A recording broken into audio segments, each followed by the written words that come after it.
Yes, but I'm willing to explore the boundaries of that line.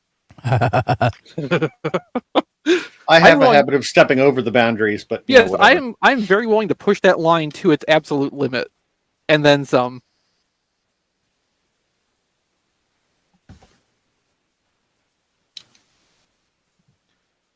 I will say I watched the review of the new leader class Slag. I have to say that it's a little bit of all the five Dinobots. Slag is the one that I like the least, but I like the way they do some of the things on that figure. Hmm.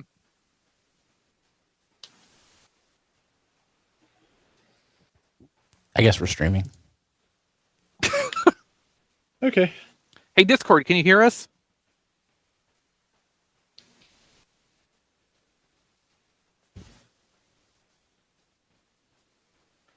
Hello, answering yet. computer.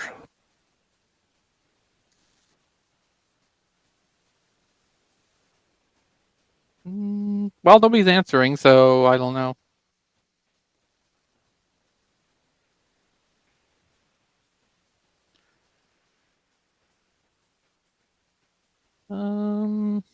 Yes. Well, yeah, I just reloaded my YouTube subscriptions page, and it says we're live.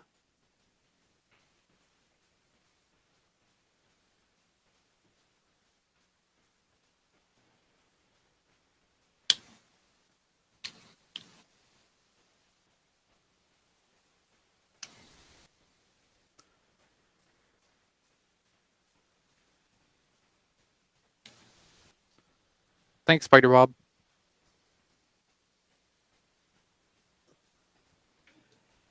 Hey, Don.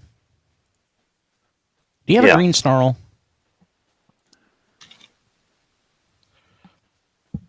No, I have red snarl, and I never picked up a green slag. Okay, I've got green slag. Did snarl come in green? I learned so today. Yes, I just bought it. I did not know that snarl came in I green. think I knew it. It's just one of those things I never thought about until I saw it, and I'm like, holy crap, I forgot about that. I want to say Slag and Snarl both each came in the same assortment of colors. Yeah, and Grimlock was different. Sounds right. Yeah. Because because I've mentioned this before, but I've seen so many several shades of blue on that Grimlock, all the way from powder puff blue to Carolina blue to royal blue. Ooh, the royal blue one. That's the nicest. Well, I remember the one I saw hanging on the Toys R Us, powder puff.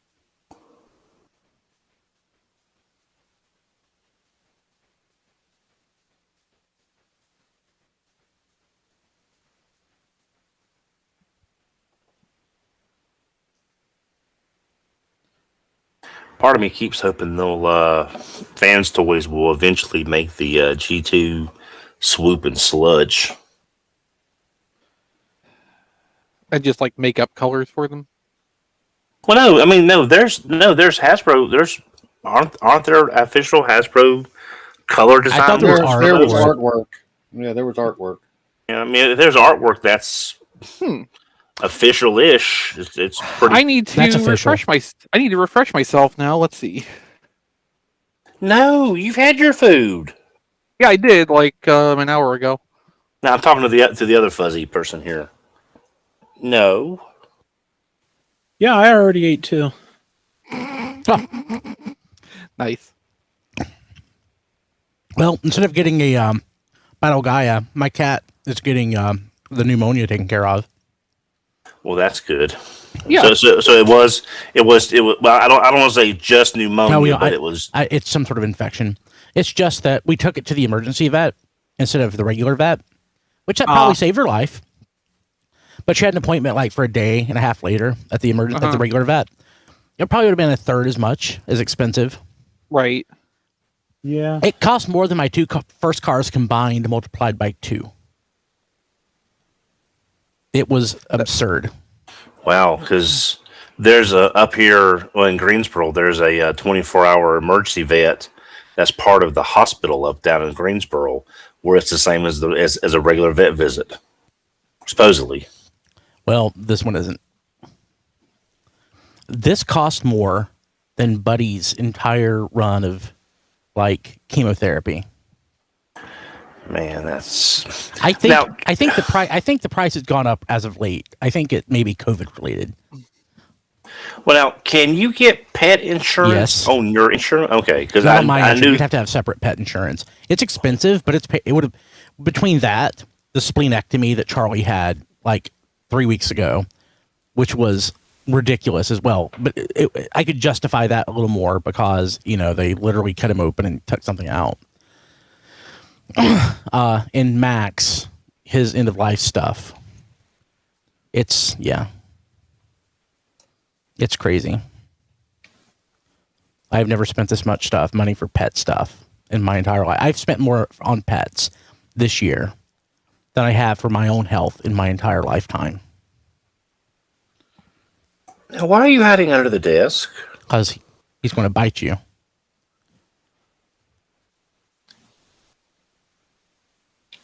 No, he's mad because my fiance is in the other room and took his spot where he was sleeping. And so now he's mad that he didn't get to sleep in the warm spot. Oh, yeah. Because Mackenzie's not around, Buddy is kind of a little sad and lonely. So I've been letting him run around in here a little bit, and he's been laying on my feet all day. I've missed that. Massey, when I first brought him up from Mom's, I thought maybe he would like ride in the back window and watch the world go by. So I let him out of the carrier. I thought you said you bled him out of the carrier, and I'm like, didn't he bleed you out of the carrier? No. I mean, like, he was in the carrier in the back seat, and I thought maybe if I let him out, he would like climb up into the back window and look out and watch the. No, he climbs around my feet at the pedals. So that I had to pull over, and this is when we still had the Montgomery Ward in Greensboro, so I had to pull off to the side of the road in the Montgomery Ward parking lot and extricate my cat from around the pedals of the car. Yeah, I've never let a cat out in the car, and I never plan on it. No. That was my only time. Cause I was thinking, okay, he's scared, but if he looks outside, he sees everything. It's all the motion. No, that did not work. Nope.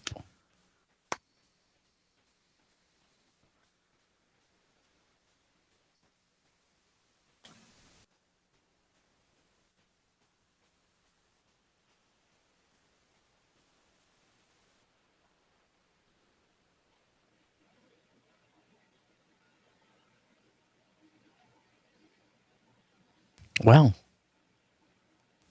Diecast is not showing up tonight, is he? Wink, wink. Unicron's fell on him.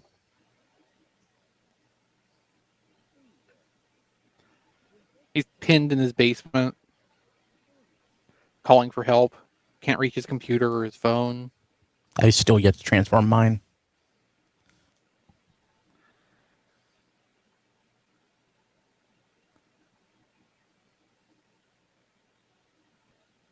I'm glad I didn't end up with a feeling of remorse for not buying Unicron. Yeah. I don't have a remorse exactly for buying it. I just feel dead inside.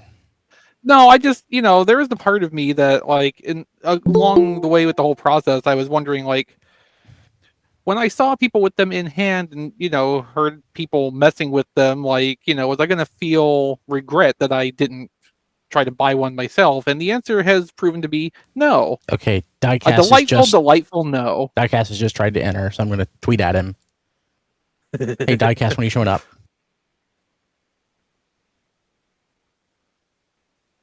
I forgot G2 Sludge was that red. I like it. I do too. It's just I just forgot he was that red. I mean, it's entirely possible when it got expressed in plastic that the red would not be quite so red. People watching live, yes, I know Diecast is trying to join. I'm trolling him.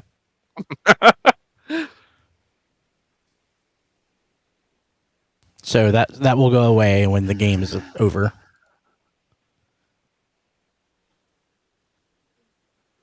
That Fans Toy mold in those swoop colors, though, that would be something basically your G2 Thundercracker, I think, would be the same level of gloriousness. Yeah, I'm not sure how I feel about the G2 swoop concept. Like, the colors are very much like textbook G2. Like, it fits the era. I just don't know that like appeals to me particularly in that application. I like it. I'd buy it. I think if it was between that and the G2 Mirage that we did get as an exclusive 2 years ago, whenever, I think I like that green and the pink combined better than the green. Oh yeah, and the Watermelon blue. Mirage. I just wish Yeah, it was better. watermelon. I wish it was a better mold. I wish it was like an official mold instead of that one. Yeah, but I'm just saying it would be nice to get a complete set of the G2 fans toys, because they are reissuing their Insecticons. So you never know if they're looking at stuff to reissue to make some easy money per se to pay for some other projects. Diecast isn't playing along. He's not responded yet.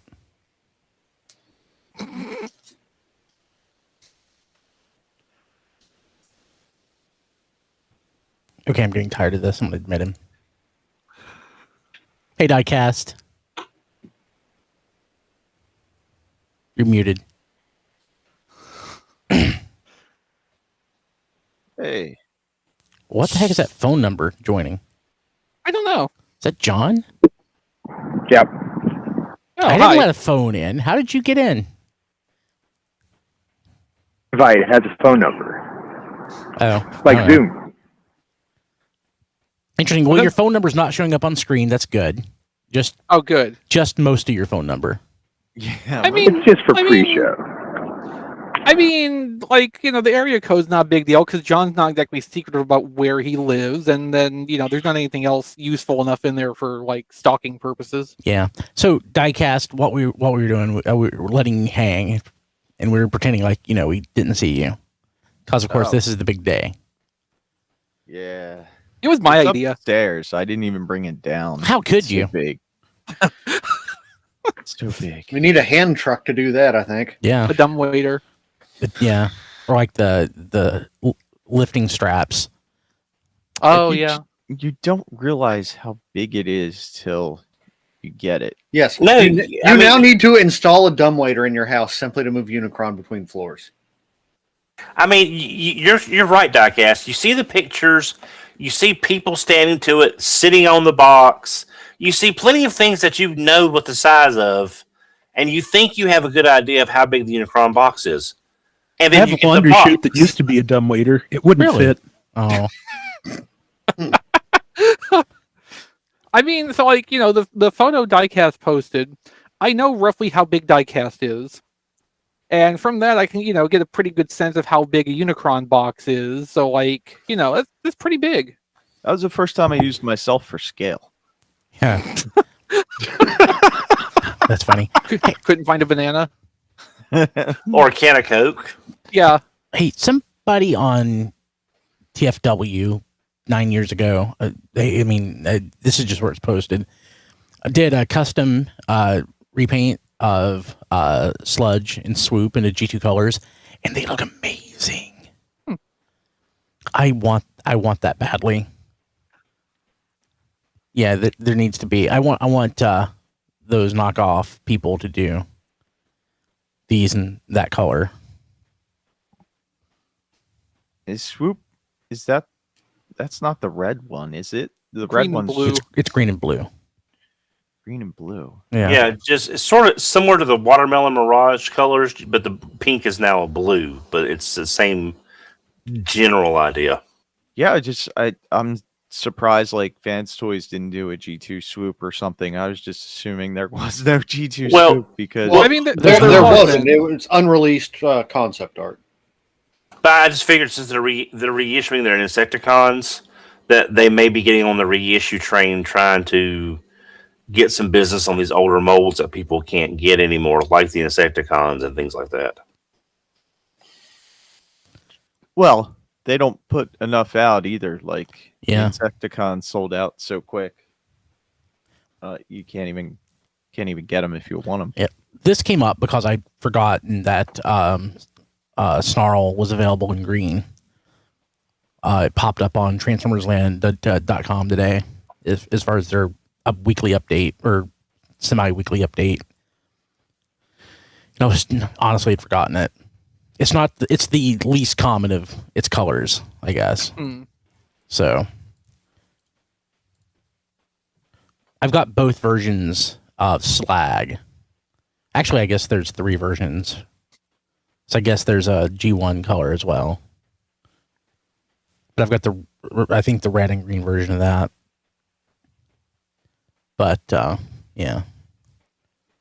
Snarl, nope, forgot about it.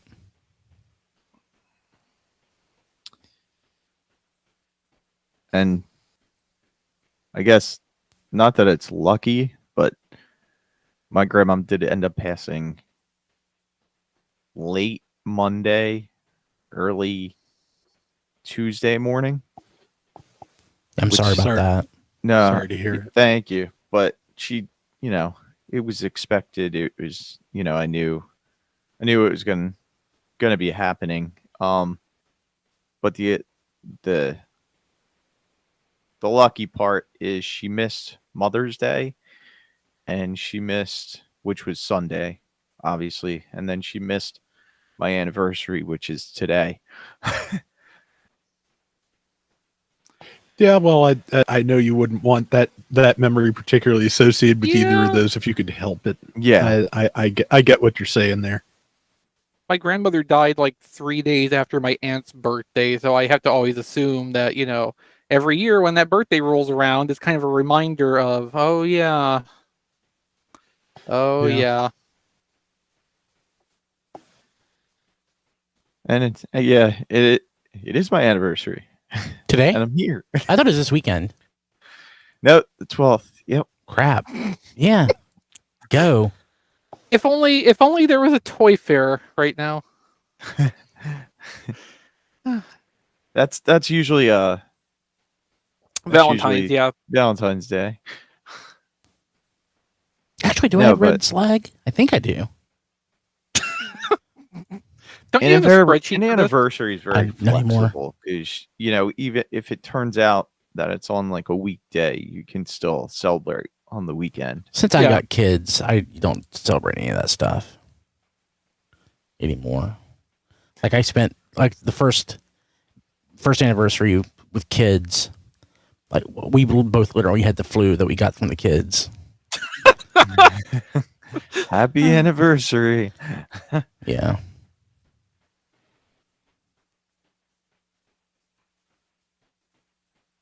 She's probably mad at me anyway because there's huge boxes in the living room. I find that to be highly possible. Look, this is a diecast. You throw a sheet over them, you've got a really good coffee table. What? Target will stop selling Pokemon cards in stores, citing employee safety. Yeah. What? Yeah, that news is a couple days old. What happened? Did somebody Yeah, get I've seen attacked? it. I've seen the signs up where they're limiting all their cards to like 3 per. I don't think it's just Target either. If they want to talk about employee safety, they need to stop doing Black Friday sales then, because that's pretty dangerous for the employees.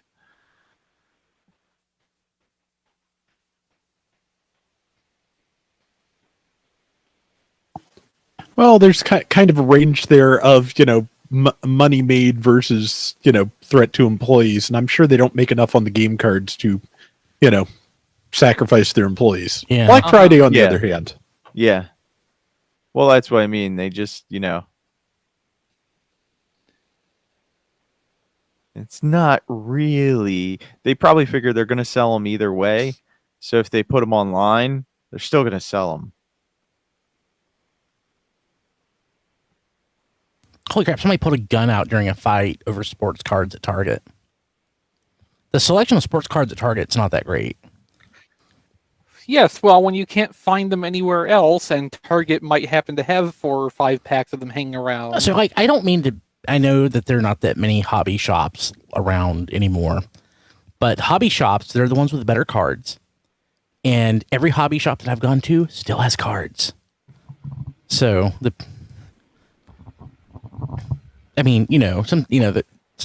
like one of my hobby shops, one of the card shops that I go to, the guy hasn't even raised his prices because of all this stuff. He's selling them at MSRP.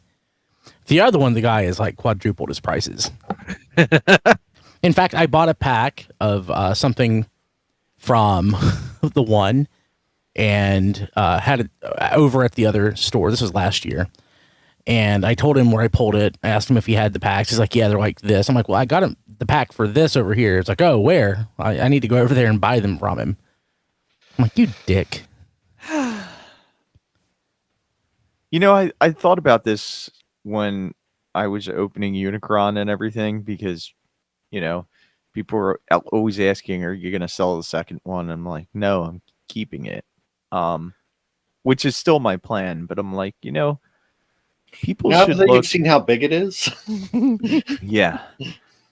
And that's why I was kind of thinking, like, people don't get mad at real estate people who buy houses and then like flip them. Yes, they like, do. 2-3 years later. Yes, for they do. more money. Uh-huh. I mean, they shouldn't. Yeah, they because should. that's the real estate market goes up every couple People years. right now wanting to buy a house in Charlotte are absolutely pissed off at those people who do that.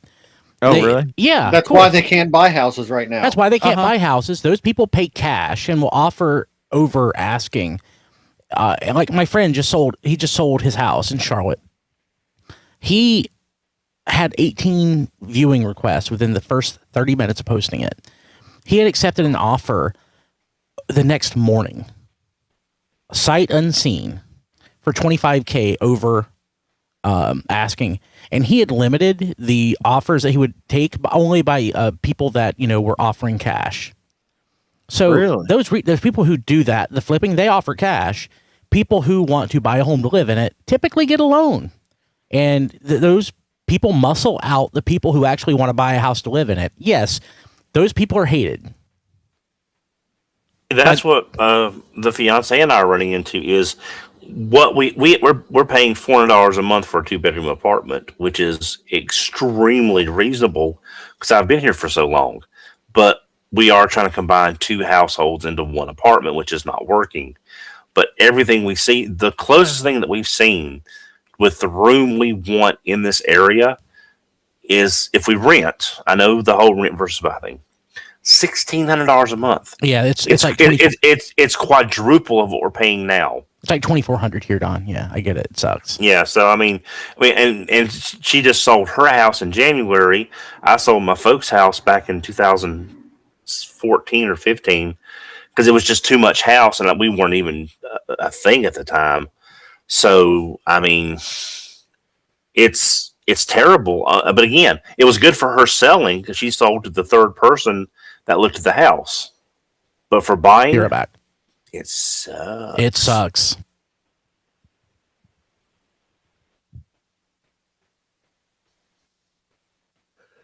I know if we buy, we'll save a lot more per month and get more house. The thing is, we don't really want to be locked in, to another long-term investment like that since we've both sold our houses. And if something happens with us and we can't keep the house, what then?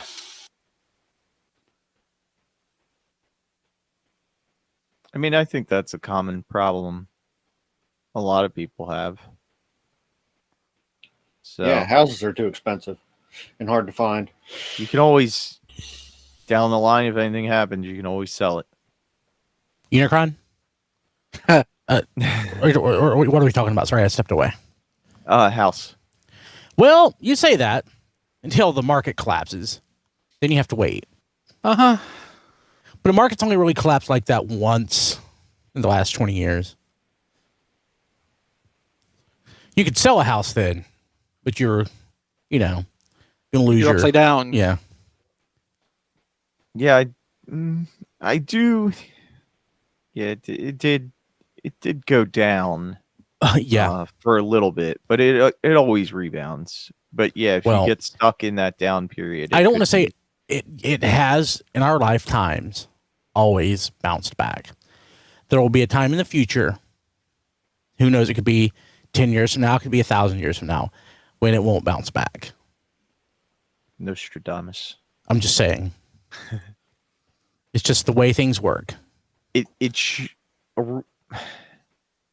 We're in a ton of trouble if that happens. It's what happens to every society. It's eventually. Well, usually societies can't last over, 300 years? We haven't yet.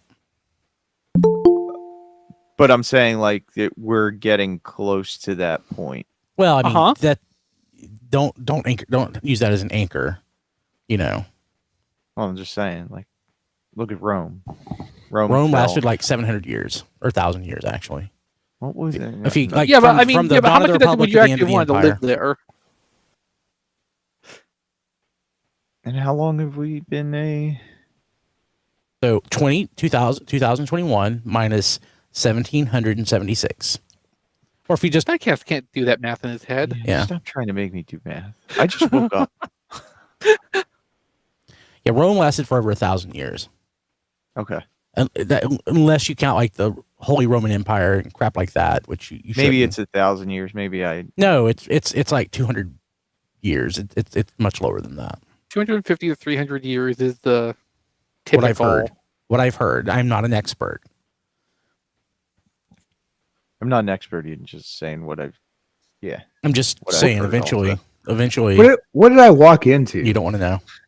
I went away to get like soda. I'm gone for 3 minutes. I'm coming back to this. Diecast. yeah, is those- Of the collapse of society. Yeah. I'm not saying it's happening now. I'm not, definitely not a doomsday apocalyptic person. But I'm But saying, are you the Weekly World News? yeah, exactly. But Diecast said, the market always goes back up, and I'm like, well, eventually, it's going to hit a time when it doesn't go back up. It's just because that happens to all societies eventually. I'm just saying that would. Yeah, that would pretty much. It would suck, wouldn't it? But it's going to happen eventually. Well, this is a fun pre-show. Yes, it is. Well, John, what you stumbled into, John, is the world's first live-action role play for Civilization, the game. I bet. Oh, I bet cool. it's not. I guarantee. I bet that happens that happens behind the tabletop gaming stores on a Isn't that just monthly Risk? basis. Risk, yeah. No, Risk isn't a LARP though. I mean, it might as well be. It's It could the be next a best LARP. thing. We should do a LARP. No, I'm kidding. I've done a LARP. It was at BotCon. Oh crap! I have it in the show notes. Sorry. Looking good, Matt. Looking fresh and clean. Thank you. I told him that he looks more like himself than he did. I mean, Oh, Chris did show notes. if we really want him to look like himself, he needs to take off the side. Well, thank you. You did the one I was wanting to add, the TCG replacement. Yeah, I couldn't do anything much about that because I don't actually understand what it is. Exactly. Because me I don't. neither. 'Cause I don't. I was card hoping game. that you did. I was hoping that you read up on it and like spoon fed it to me like you normally do, but no. No. Rob, spoon feed me that story. Yeah, Rob was what I was thinking might have like some greater insight on this. This is just my first impression. I haven't actually done the reading necessary yet, but it looks like if they're advertising it as a deck building game as opposed to a collectible card game, deck building game is basically a collectible card game where you get all the cards in one box. So, Oh, cool. like So it's a it's a contained Yu-Gi-Oh! set of cards that the players then build decks out of to play. So basically, it's the Kaiba or the Yugi starter decks for Yu-Gi-Oh! And everything's pretty much in the box you can start playing. Kinda, yeah. The difference is that with something like Yu-Gi-Oh, it's random packs that you get to try to get something good to add to your deck, whereas this is a set starting pack and then expansions, which will also be fixed contents with like themes. Mm-hmm. Cool. And there, we've talked about that news items. We don't have to do it during the show. Oh, we need to do it. Okay. Chris, We'll when get more into it, Don. yeah, maybe. well, you'll have to because Yeah, we haven't even had the jokes about how quick it's going to be canceled yet. Right. Yes, Exactly. yes, exactly. I'm just saying those two things don't sound any different in my head. Well, Wait. we'll talk more about that Wait, in a little bit. Bojangles is experiencing a shortage of chicken supremes. What? What? It's like they're chicken tenders, but they're great. I don't know. I've never really liked Bojangles. Yeah, last I heard, there's a chicken shortage. So yeah, Brian. Oh no, I better stock up. Brian, Mm-hmm. kick him, kick Chris off the call, kick him. You've kicked me for less. Well, it's easier to get you back on that. It's not that easy to get you back here. I have less control. Okay, we good to go? Mm-hmm. Okay. I'm no longer. Maybe I should record on this. I don't know. But if I don't record, I don't need to pay for it. I'm paying $25 a month to be able to do this. I could save myself money. I'm going to record. But then John couldn't call in while he's on his way to the convenience store. Recording? But I'm here now. Yeah, but earlier. Yeah, that was the simpler times. I don't want that Did you record bring thing in the turtles? corner of my video, though. Hasn't it always been there when you record? Well, what I would do before is I cropped it out, Oh. but I don't want to crop it out. Just like put an overlay on it. No, I'll crop it out next week. I'll worry about it later. We'll just start Like the show. make a little RFC logo that you can just slide over it in OBS. Ooh. Actually, I like that idea. Actually, you don't even need to do you don't even need to make a logo. Just make a little block the same color as the record box to cover the bottom of the E and just turn REC into RFC. That's funny. I like that. Oh, I love it. Okay, let's do this. 3, 2, 1. This is Radio Free Cybertron. I'm Brian Kilby.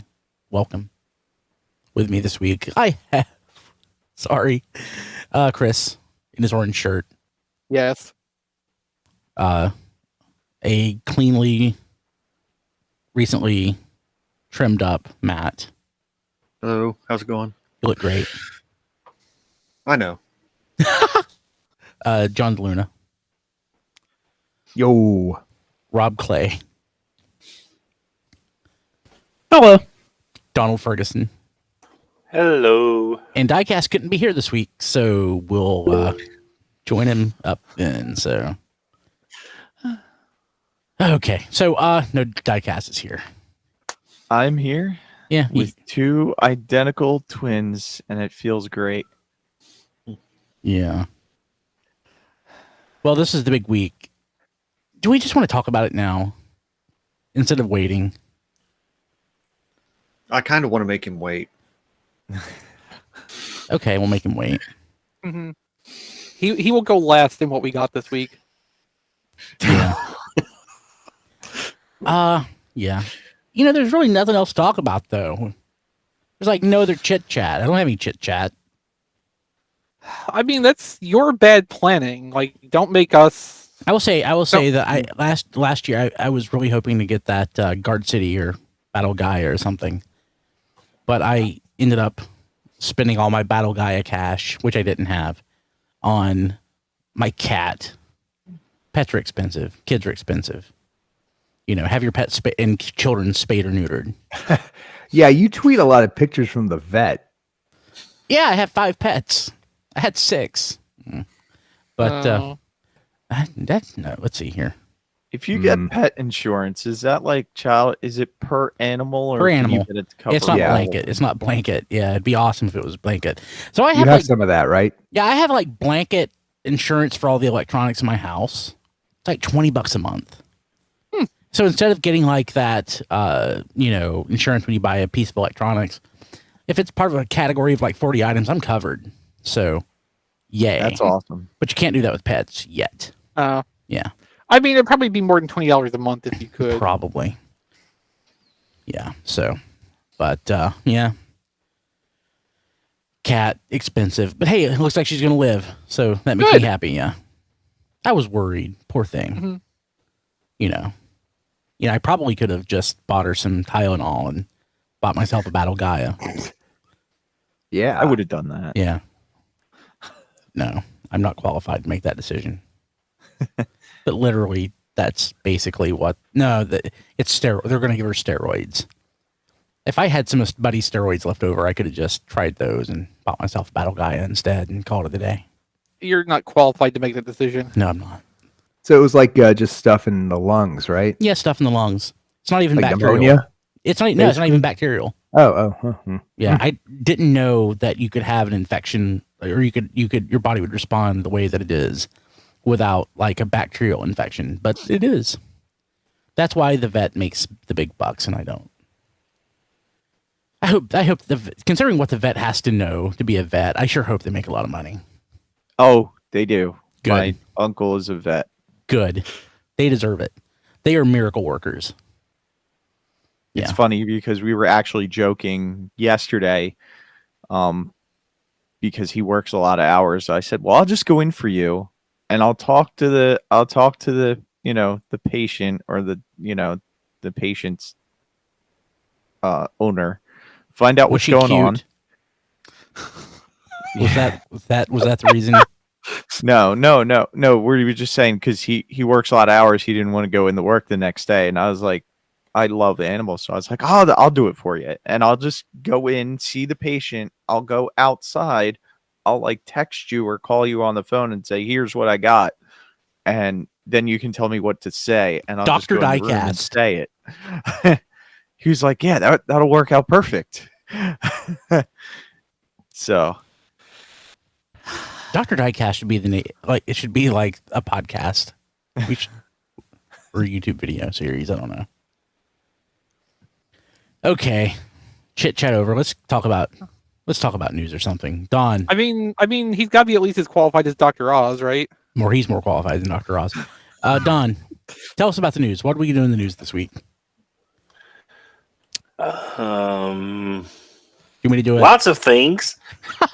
Yeah, please do, because I don't have that window open because I am trying to conserve. I'm just giving you crap, Don. I love you. Conserve energy based on browser tabs. I just wish. Yeah, and I'm also trying to keep the hamster at a more relaxed rate so he can relax, not have to run as And our hard. show Yeah, notes. the hamster's getting older. Our show He's notes. trying not to kill it. Our show notes are on a white page, so it reflects in Don's screen and blinds us, or at least his camera. So the battle across time collection, that was something that popped up all of a sudden yesterday on Amazon. It's technically an Amazon exclusive, but they set aside some stuff on Pulse. Did it sell out on Pulse? Did I check? It hadn't yesterday afternoon when I checked on it. Yeah. So, but it's Beast Wars Grimlock supposedly, and Mirage. People seem to be liking the Mirage. I don't think anybody hates it, but some people are like meh, and some people are like yay. I don't see any hate. I think a lot of people were like, well, it's not, it's just a redo. Yeah. I want a new Mirage so bad. But it's a redo, but it has very importantly eliminated all that very fragile transparent plastic that everyone hated. Yeah, I think it's better in every way. I don't really see anything that's worse about it from the remold, so I like that. So there's one like outstanding flaw. So Mirage by like character model alone is supposed to have the rocket launcher on the shoulder, right? So some of the parts changes they have done have eliminated the possibility of doing that. Makes no sense. Oh, I didn't even realize so that. This Mirage, it's the same engineering and some of the same parts and new parts, but it's like 60 or 70% new parts. Like there's a lot that's been changed on this. The only problem is that a lot of the new parts look so similar to the old parts, you wouldn't really be blamed for thinking like, okay, it's just a minor change between them. It is sold out on Pulse, by the way. Yeah, I'm not surprised. The torso is different, parts of the arms are different, and that's kind of where it comes in, where the shoulder mounting point for the weapons isn't there anymore. They've added in swivel joints in a different location for how the transformation now works, and those mushroom pegs for the swivel joints take up the space those 5mm ports would have been. So that's kind of a problem. Yeah. I suppose it's possible someone could design an adapter to snap on top of those swivel joints, like through the stress relief cutouts or something. but it's not something that should have to be done after the fact, since it's a basic feature of Mirage's character model. My fix for this is I'm going to get it and not take it out of the box or even look at it. I would really like to have that Mirage, but I do not feel like buying, the other $30 figure that goes with it that I don't want to get the Mirage. Yeah, so Beast Wars Grimlock. Now that's an interesting thing all by itself, now isn't it? So the original Beast Wars Grimlock was part of the second year of regular Beast Wars toys, and that included several redecos from the first year. So that was a redeco of Dinobot in white and gold and with black spots. And he's supposed to have the spark of Grimlock, right? Maybe Roughly, something like that. I think the bio implies that it's Grimlock. So you need it, Matt. The thing is, though, this Grimlock doesn't look anything like that Grimlock. Yeah, it's off. Yeah, there is no Dalmatian here. No, so there are black spots on it. They're just in the middle of the dull dark brown blaze across the back. So now Blade Raider had a good theory about why this deco is so far removed from Beast Wars Grimlock, and I think he might be onto something here. So the Dinobot mold, the original Dinobot mold, got reused several times across different lines called Dinobots. And in one of those cases, it was sold as Grimlock. And the deco pattern on that is not too far off from what this one looks like, except that, of course, it would be in completely different colors.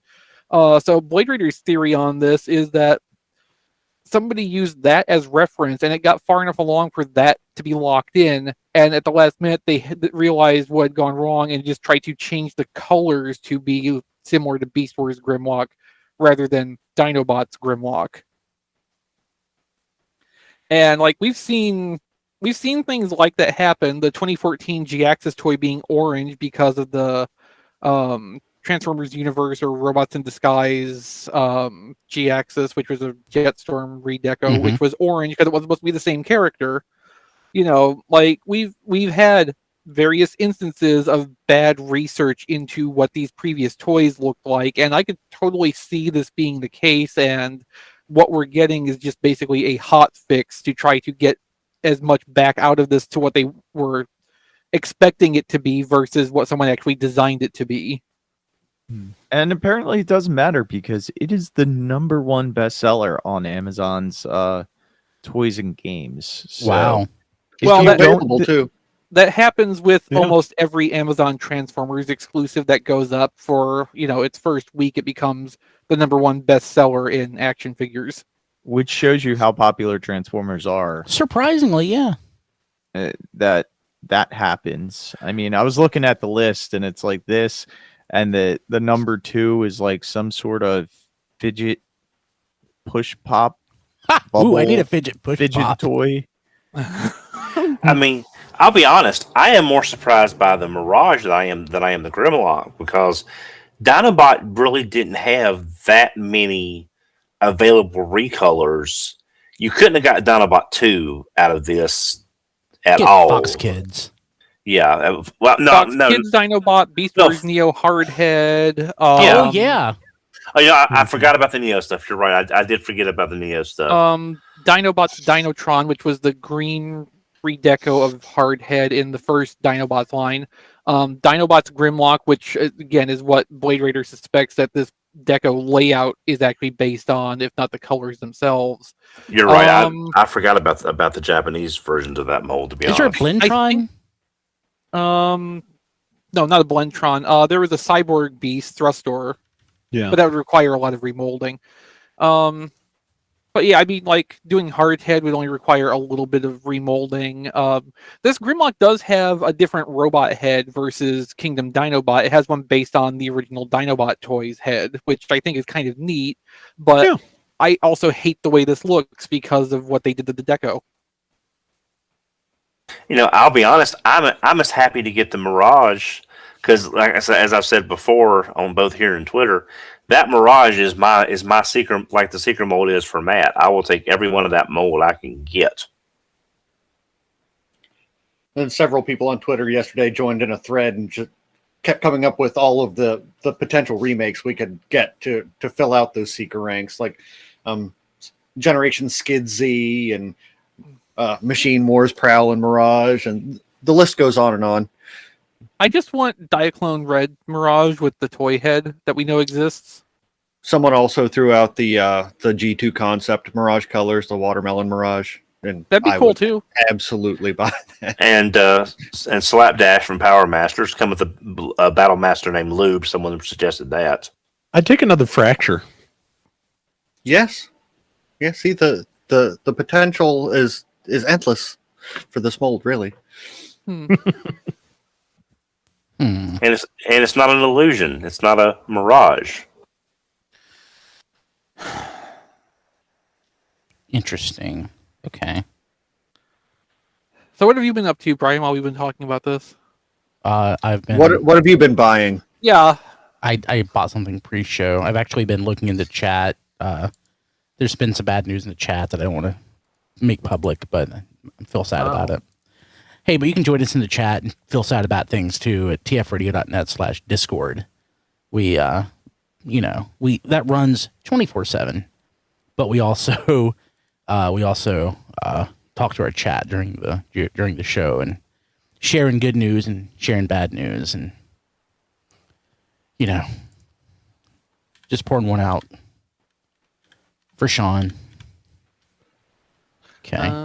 Yeah. Cool. Okay, so let's see here. What? Okay, so the other news item that popped up. So the Transformers collectible card game is no more. We knew that.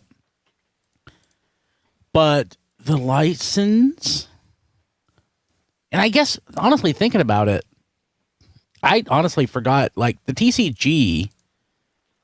Was TCG licensed or was TCG done by Wizards of the Coast? It was done by Wizards of the That's, Coast. okay, that's what I thought. So now Hasbro is going to be doing something similar, but through a license. It's going to be licensed. They're not actually producing it themselves, which is weird to me.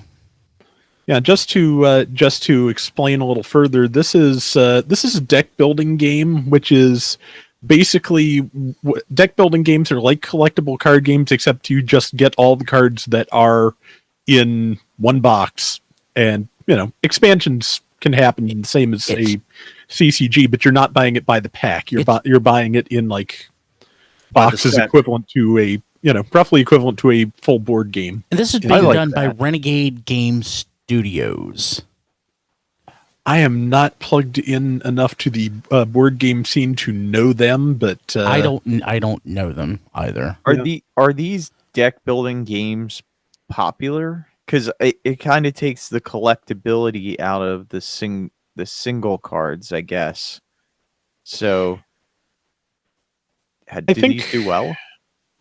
Well, it's an entire subgenre as opposed to like one or two things that happened and then died. So I'm just gonna assume they do okay. I mean, I can't really say any better than that because again, I just don't have the information. But I've seen a fair number of these pop up, so I'm assuming that they do all right. So I have a feeling. I think this is something too that's gained in popularity a little bit since being locked at home a lot, because a lot of games in this genre have some kind of a variant rule set where you can play it single player too. Yeah. So unlike the TCG, when you're basically buying like a deck or packs and stuff, you're more or less buying a box here. Mm-hmm. More like a traditional tabletop game, like you would buy like the beginner's box or something like that. Yeah. And they would, I guess, eventually do expansions to this, but those will probably come in a box too. Am I understanding how that works? Is this like a Cards Against Humanity? Is that like... That's a good analogy. Yeah, you buy a fairly substantial base set, and then smaller expansions come along to help fill out the cards. Okay. According to the description in the show notes, the link to Board Game Geek, I think from the way it reads, playable Decepticons are going to be something that's going to be coming in an expansion. But one thing that may ring more bells for more of us and more of our viewers is that among the people doing the artwork for it is Matt Frank. Yeah, that's cool. Who, who did some really, really excellent IDW comics, and happy to see him doing more Transformers work. He's mostly known for his work on things like Godzilla, but the stuff he has done for Transformers has been great.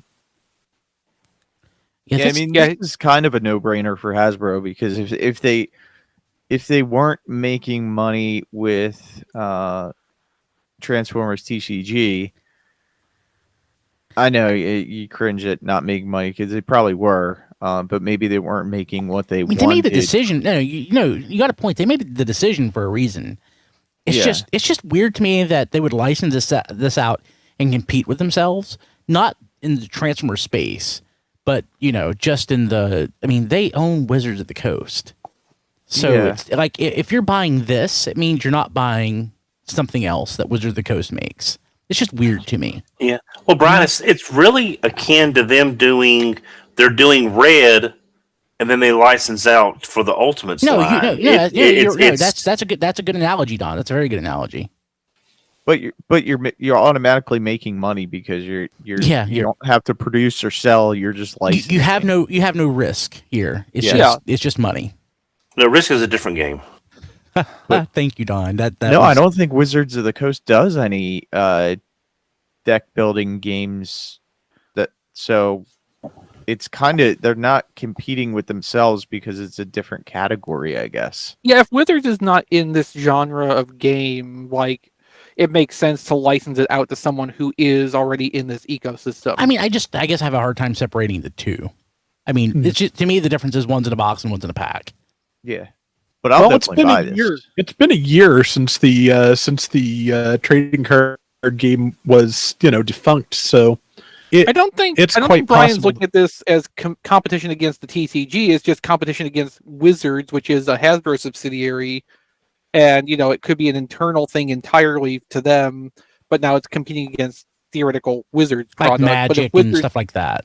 Yeah, but if Wizards doesn't have anything in this specific category, then there's not really any overlap or competition. Yeah, I know tabletop stuff. I can speak to Dungeons and Dragons and things like that. But when it comes to, I've never played Magic.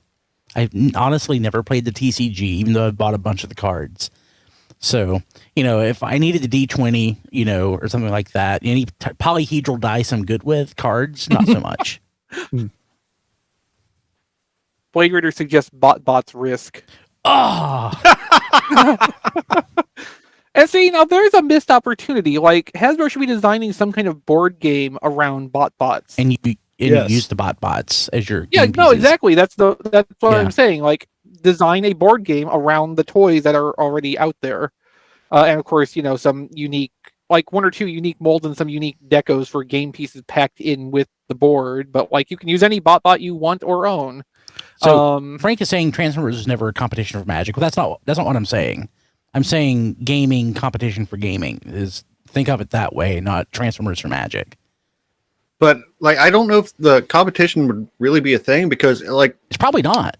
If they were unhappy with the way the TCC game was going, like it wasn't meeting their expectations, like say Magic or something like that, so they decided to cancel it. They went with a different option at lower risk to them. Yeah, or no risk. They have lower expectations. Yeah.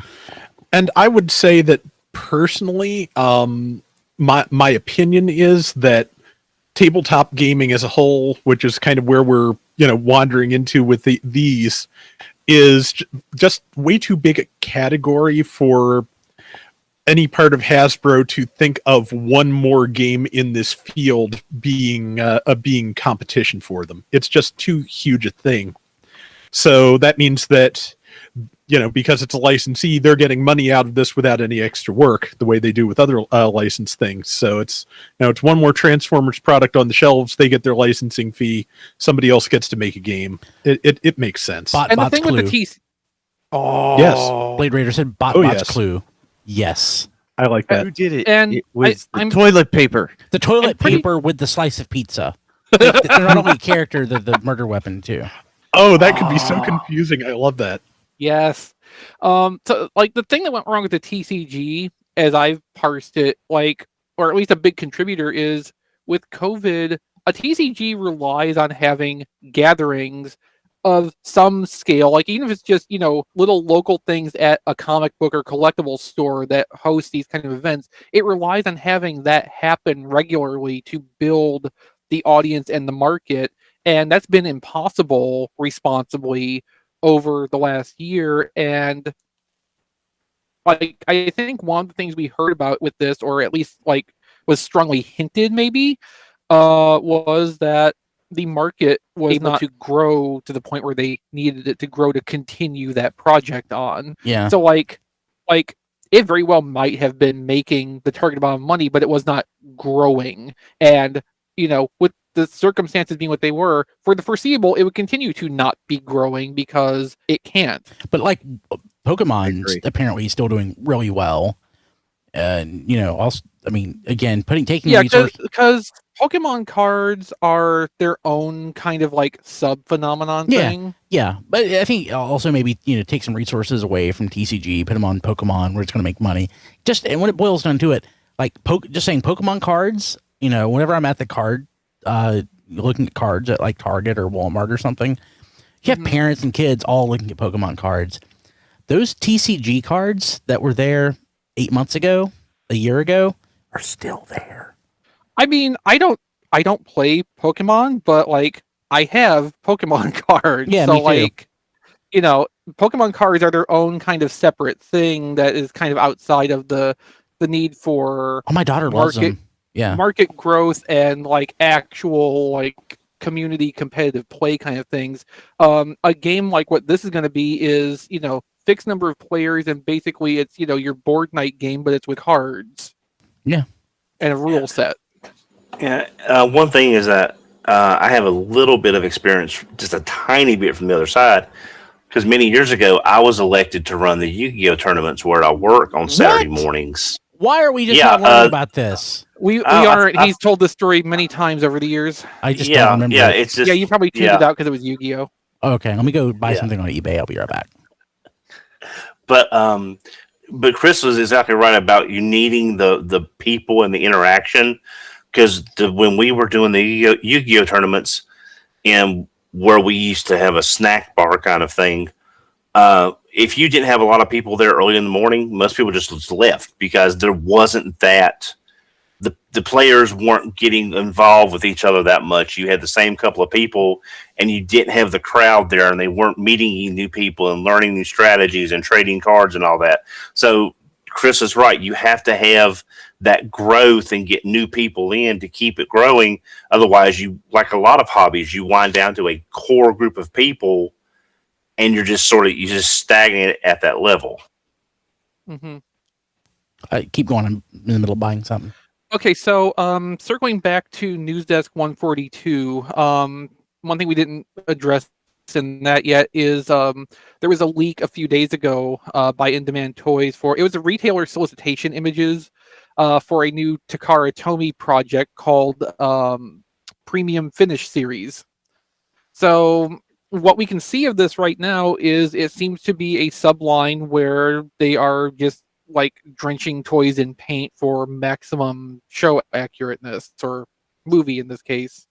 So they're the old Takara Tomy figures, supposedly. Well, I mean that's certainly one way to interpret it, although I don't think that's entirely right. So what we've seen so far is the Volkswagen Bumblebee mold from Studio Series, which like these are low res images, so it's hard to get like a ton of detail out of it, but like it looks like it's just like completely covered in dull yellow paint to look like an old neglected car that's been sitting out in the sun and fading.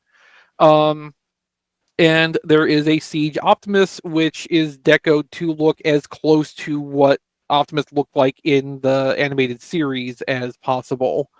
So like there is that 3A toy or whatever that was the Optimus based on the CAD files which were used for the CG and everything.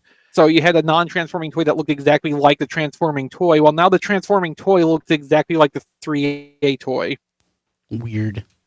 Yeah, I mean, okay, so like it's not the dumbest thing for them to do because like even Netflix did not touch the Siege Optimus mold as Optimus Prime. So there isn't an equivalent of this anywhere else. This is the first transforming Siege Optimus that actually looks like he did in the show. Now, if that actually matters to you is a very different question. Now my Because take, once again, it's Siege Optimus Yeah. again. yeah, my take on this is that we probably shouldn't be celebrating it as a return to like the good old days of Takara alternate decos because I don't think it's going to be. Like I don't think we're going to get cleaned up Siege toys out of this if this Optimus is any kind of indication. So this is like super like, premium, almost. Maybe for things that didn't appear in the animated series, they might be a little bit more flexible on if they would choose to do that. So like I don't think Ape Face was in the animated series so far, so like, maybe they could do a clean Ape Face, but I kind of doubt it. This seems like something where probably we'll see a lot of studio series stuff get recycled through in more premium accurate decos, and then filter in some generation stuff where they can come up with something that makes enough sense to actually do it. Now we don't have pricing or release information for these yet because they aren't officially announced, but to me the fact that there's only 2 of these in this initial leak makes me think this is not intended to be like a very expansive subline. It's going to be something that's just kind of like happening occasionally and in small quantities, kind of like Cloud, except this is probably not going to be retailer exclusive. It's probably going to be at least to Cartomy Mall, and probably anybody that wants to carry it will have it. But probably this is just going to be an interesting oddity and not Takara's back to save the toys kind of thing. Oh, I was so scared. I was so scared when we first saw this Prime that it and a Siege Megatron with fancy paint would end up being that mystery $50 Prime and Megatron we found out about last week. Well, that'd be fine though, because you wouldn't have to buy either of them. that's a good point. Yeah. Okay, I did buy something. I'll have it in about a month. Swell. Yeah. Well, anyway, I think we're done with the news now. Oh, Okay. oh boy. Who got something this week? I did. Tell us I about did. it. Diecast, no. So I actually had this last week, but I kind of forgot about it until the end of last week's show. I got Netflix Cheetor from Pulse, and the only reason I got this was so that I could order the SG Megatron and not have to pay a shipping cost. Also, my Walmart has not stocked Wave 3 Netflix Deluxes yet, so like I might as well pick up the one that I kind of wanted because it got the colors more right than the general retail one. But as you can see, if you're watching the video, I haven't opened it yet, and yeah, I'll get to it someday maybe. But the interesting, important thing that I got is something that I have low-key wanted for quite a while, but never kind of got around to when it was originally made available. I got Unite Warriors EX Grand Scourge. Oh, nice. Wow. That goes for quite a chunk of change these days. This one did not. So it is physically complete. It has its giant sword, and it has the guns, which I have pegged onto the backs of the legs so I don't lose them while I've got this out for show and tell. I didn't get the comic book with it or the remaining sticker sheet. It does have the plane and the Decepticon symbol applied already, but like I'm fine with it as it is. The comic book would be an interesting oddity, but like it's out there scanned, so I'm not like missing out. So I actually got this from Brentosaur. He had a small sale last week, and I was able to get to it in time to pick this up before anybody else could snatch it. Because he had it for quite a good price. Half or less what comparable examples go for on eBay on the rare occasion they turn up. Wow. There's never more than a few of these on eBay at a time. Most of them are boxed and extremely expensive, and the loose ones are also very expensive, and this one was not, and I'm very pleased. No, I kind of had my eye on this for a long time, just because, like, as a Nemesis Prime kind of thing, like, it's very atypical. This is the deco on this is based on a okay, so Superlink Energon in the Japanese version. There was a little like candy toy model kit version of Energon Optimus Prime Grand Convoy. So of course they did an evil redeco of that and called it Grand Scourge. And it had like the gold and the teal and the black. So they didn't want to do like just the straight up black and teal deco on it. They wanted to, have a little bit more color information on it. So they added the gold to it. And this is the first like actual transforming toy that has referenced that deco, and it's still the only kind of one. So it kind of stands out unique among the realm of Nemesis Primes. And like, okay, so the Combiner Wars Optimus mold, which is this is a redeco of, obviously, is not like the greatest thing ever, but like this version has the improved or at least corrected hip ratchets, so the legs actually sit at the angle they're supposed to naturally. With the Hasbro releases of Optimus and Motormaster, basically the legs could be straight down where the feet were pitched in like this, or it can be out about that far. So this has the click point right naturally in the middle where it's supposed to have been. And like it's fine as a standalone toy. It's still a bad torso. I haven't made this into a combiner yet. I'll probably do that at some point. I'll probably do that at some point, but like I'm just like really happy with this as a standalone thing, and it comes with a reuse of the giant beast hunters cleaver sword thing, which a version of this also came with the SDCC. Combiner Hunters set, yeah. But this is the first one I think I have, because I didn't get the Combiner Hunters set, and I don't have the Beast Hunters toy. I think that came with the ridiculously giant Predaking originally. Yeah, I think so. There were like two molds of that sword that were very similar. That looks like that might actually be the other one, as opposed to the one that came with the Combiner Hunters version. I may be wrong on that, but that's the vague memory I have. So possibly, I guess more research is required. But I mean, in any case, I'm really happy to get this. I got a great deal on it. And it's one of those like wish list things I can kind of check off now. I just need to find a similar deal on Unite Warriors Baldigus and Megatronia. Yeah, that'll totally Good happen. luck. Yeah. I but don't big remember if I thanks have to that or not. big thanks to Brent for hooking me up with a really good deal on that. I didn't realize it went for so much. I'm checking eBay right now. Oh yeah. Yeah. Oh yeah. Well, it was okay. So it was an eHobby exclusive In 2015.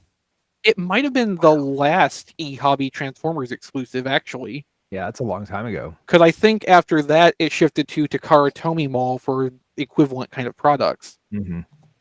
I don't think I think I canceled. I had it pre-ordered. I love checking my history. I had it pre-ordered. I think I canceled the pre-order. Actually, I'm wrong. The Convo Bat, the Optimus Primal colored Mind Wipe, came out after that, and that was an eHobby. Also very nice. Yeah. Yeah, Chris, wasn't that released around the same time as the Magna Convoy? Or am I thinking too far back? Okay, so I think Magna Convoy came out prior to that, and did it come out later? I thought Convo Bat came out later, and it had the sword that went with Magna Convoy. No, I think Magna Convoy came out later and had the tail claw weapon that Convo as a that shield. was missing. Yeah. Okay. Because I have both of those things. So. Yeah, but you're you. You do that. They're all super nice too. Yes. Yeah. But Magna Convoy wasn't an eHobby thing, was it? Thought it was. I'm pretty sure it was. That's why it came with the part Convo Bat was missing. Don, was it you that got me my Magna Convoy? Yeah, I saw one online. I knew you were looking for it. Yeah, I think yeah, I remember you helped me get one of those. I think I thought it was that. Yeah, that sounds right. That's cool. Yeah, man, that looks nice too. I hope Yeah, I didn't, it really is. I hope I I didn't got cancel my pre-order. I hope I have that. I need to go and look. Oh man, I- which box I just behind you? I don't know. I just never liked that mold enough to get that exclusive. It's It's so like pretty I had. though. yeah, and I've got a don't- couple pictures up on at Play with Photos on Twitter right now. Yeah, that is the doorway to get molds that you're not like in love with when they come out with exclusive versions or really elaborate Well, again, decos. you know, G2 Earthrise Megatron was the only way they would get me to buy that Earthrise Megatron mold. It was Of course, doing the difference there is that was $30 and not the like almost $100,000 Scourge went for new. It might not have been quite that much, but I mean, you know, as a Takara release and an eHobby exclusive, it was certainly up there. It makes sense those are worth a lot though, because you either pre-ordered it and got it or you didn't. I'm And that so was it. glad. I'm so Yep. glad I pre-ordered Cloud Rodimus. Yep, same Yeah. thing. Yeah. Triplet's like, hey, can you get me a Cloud Rodimus for like $50 at BotCon. at BotCon? Yeah. Oh, Triplet. Yeah. Cool. Anything else? Nope, that's it. That's plenty. Donald, did you get anything? Yeah, I don't have much. I bought this for a friend. I just wanted to show it off because I did buy it. I have a good friend on Twitter that runs the webcomic Between Failures. So I was able to find him the Stephanie McMahon Evil Lynn, Yeah. the wrestling, the He-Man wrestling thing. So I picked that up for him because he lives in an area that's worse than Matt on trying to find things. So yeah, so that was that. Picked up for him. For me, I picked up the the Iron Man. Found that at Target. Again, just more for the card art, but when they're almost half the price of Reaction and they look that good, and it's classic Iron Man, so I picked that up. And one of the two things I got, excuse me, Massey, is I went to my local Walmart, and they actually got in apparently probably the last case of Walmart Headmasters, and I was able to pick up Weird Wolf and Skull Cruncher. So now I have a complete box set of all the Headmasters, and I have a set to open as well with the slight changes. So I was afraid I would not find these last two to have a complete box set of Decepticon Headmasters. Cool. And that's it. I mean, it's been nothing showing up locally other than that. And Don, you didn't get something, but you sold something. Oh yeah, I sold a few things, and they're on the way to you now, Brian. Awesome. Thank you. Yeah, I'm trying to raise money for a big ticket purchase. Can you tell on us what eBay. that is? I'd rather. I want to do the grand reveal because I've got a companion piece coming Okay. as well. So I'll probably do that when that piece gets here. I'll reveal it, and then I'll may mention what the other piece is. Okay, cool. So it's not that that Galgagar. Oh, no, that's already on order. I went ahead. Good. Yeah, I've got that. Yeah, Show Z Store was doing their double deposit, so it was a deposit of 15, so I got 30. So towards that figure, so I went ahead and did that. They do deposit. Oh, like a deposit for pre-order. Yeah, but on some stuff they run a double deposit at Show Z Store, so I put down $15 deposit, and then they gave me 30 towards the final. So it's That's like cool. I mean, on that much money, it's not much, but it's better than nothing. Yeah, that's cool. Okay, Matt, did you get anything? No, I got nothing this week. Well, Rob, Nope. Oh. John, But- please but- please save us. Yeah, how can we draw diecast suffering like this? Yeah, I'm gonna have to. Let's see here. So I didn't get anything to open yet. I'll have stuff to talk about next week. Two things. I was one of the people. I was one of those people that bought Volcanicus. I'm sorry. I did. I did sell the original set though, because for obvious reasons, and I did that like a long time ago. So anyway, so I'll get him on Friday, and then I'll get the off topic on Friday.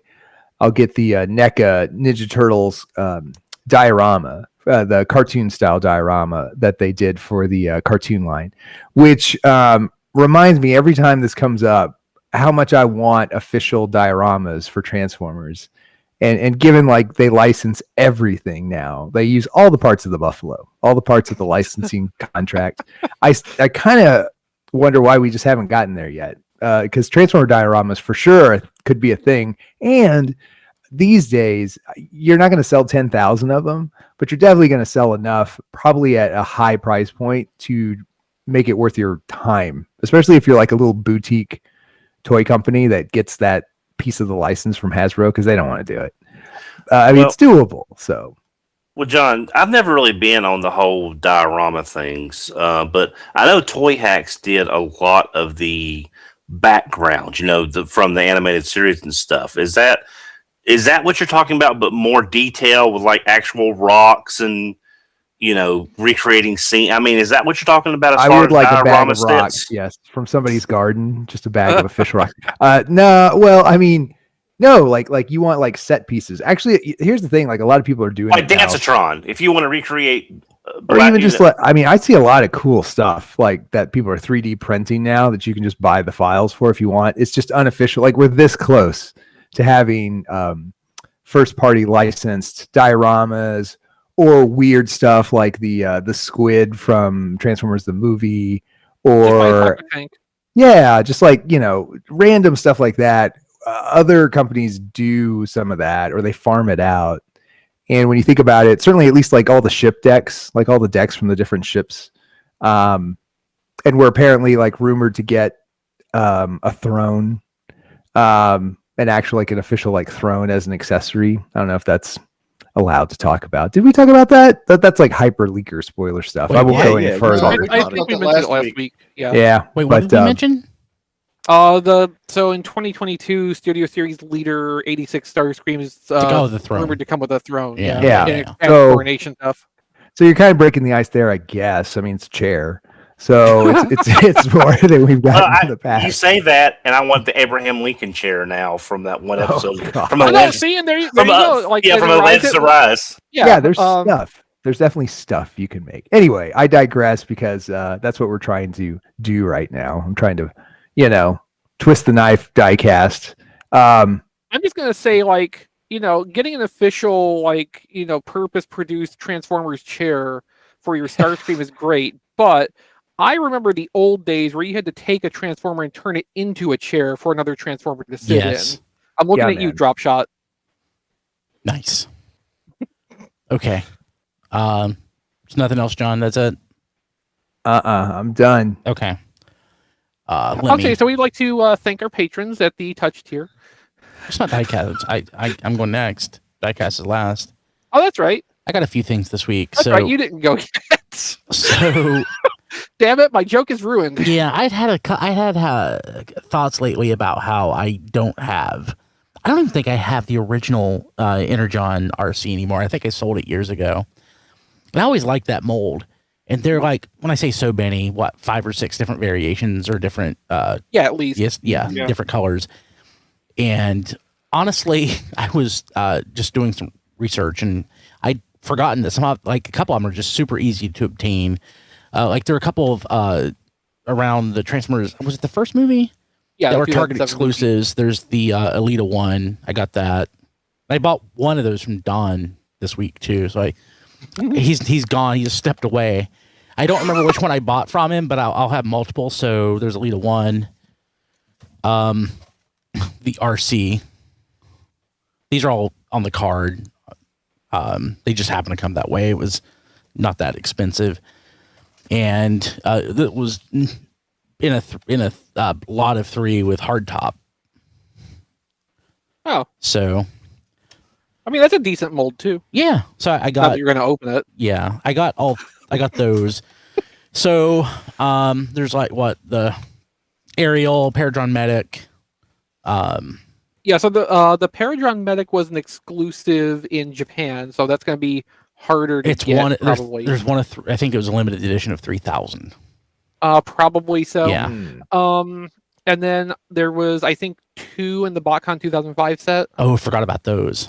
Or as add-on exclusives, one or the other. Crap. I don't think the BotCon 2005 toys in general go for that much money anymore, because a lot of them have been supplanted by honestly better official things.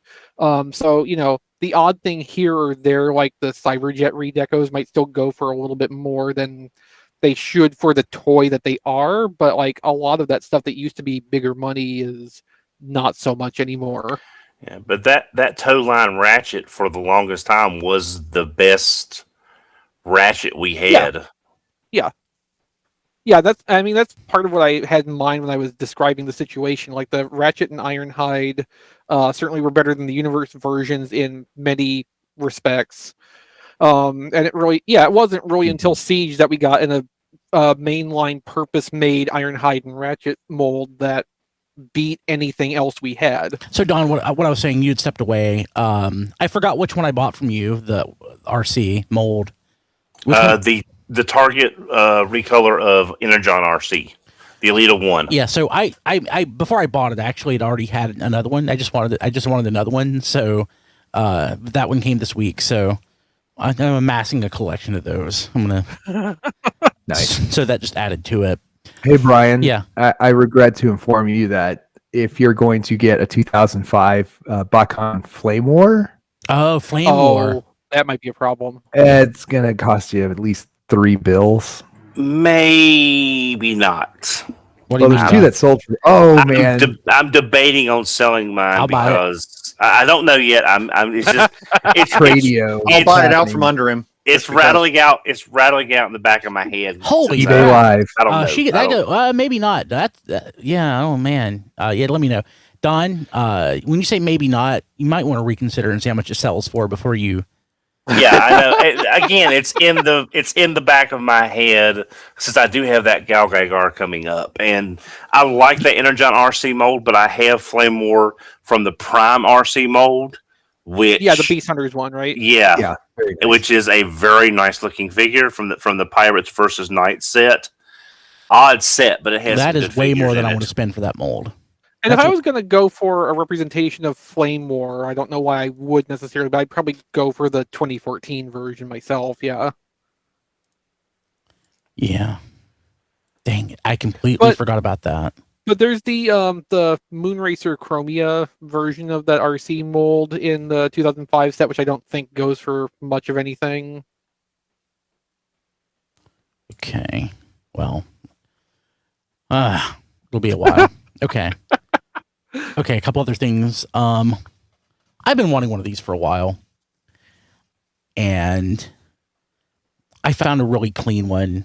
This is from a Bounce, I think, a mail-in promotion. There's two different cups. There's a Autobot cup and a Decepticon cup. Oh. So Optimus, Sunstreaker, that's it, and the Transformers logo. It looks like about an 8-ounce cup, something like Yeah, that. So it's probably. meant for a kid. But this one's nice and clean and no yellowing or anything like that. So Very nice. yeah, I'm really pleased with that. And this right here, it's not much. It is a G1 Artfire. Oh. Yeah. So I've been wanting. Oh. I've been wanting that for a while. Nice. Yeah. So, do you have a story to go with that? Yeah. So you remember that Happy Meal box I was looking at that was going for absurd amounts of money?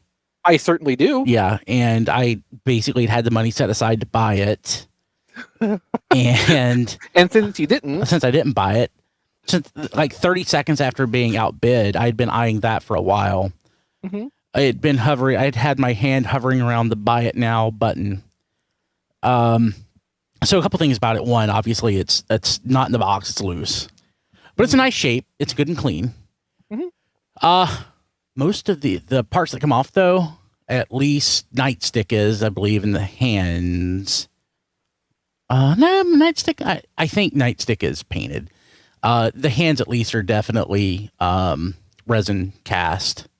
But it looks so good, I can't really tell. It's missing the block to put Nightstick on in vehicle mode. oh, But yeah, he was never reissued, which makes me sad.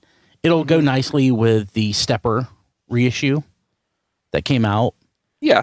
But yeah, I've been wanting this, and Artfire 2000 had it, and I was like, I don't know when I'll have a chance to get that again. The sad thing is, I remember Aaron Archer specifically said that if he had had the opportunity to get the reissue line going again, Artfire was like near the top of the list of stuff he wanted to do in a subsequent wave. Which, reissues happened again. It's just he wasn't there to, put Artfire on the list this time. Yeah, I'm very pleased with it though. It's nice and white. Some of the stickers are a little rough, but it's not that bad. There's some chrome wear which I can easily fix.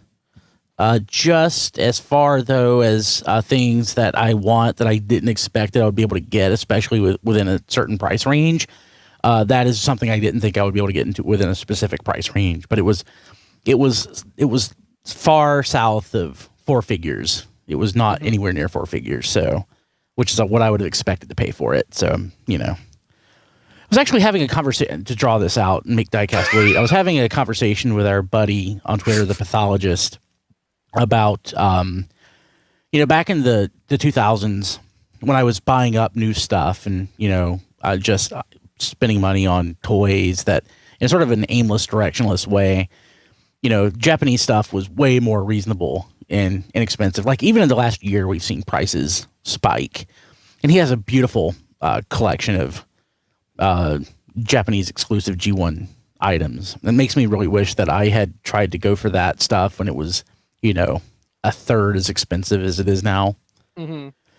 Like I'll never have anywhere near a complete Japanese G1 collection. I'll probably never have a Grandis, but I think part of the fun though is trying to collect it and not having it. I think having it is, when the fun stops. Yeah, the pursuit is always more entertaining than the actual possession. Yeah.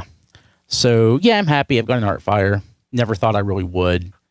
I don't anticipate ever finding hands and stuff that aren't resin cast because the thing is, like a lot of the stuff, it doesn't necessarily pass through the hands on eBay.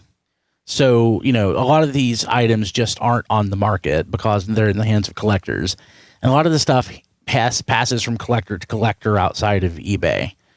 So I don't know how easy it would be to have a complete Japanese G1 collection if somebody really wanted to do it now, especially within reason financially. And yeah, that's a good point. Yeah. So, okay. Well, it's thanks to the patrons. Go to tfradio.net/ Hey, that's my joke. I stole it. You son of a bitch. Diecast. What did you get? I got Sea Spray. Let's hear about that. Yeah, I got Sea Spray.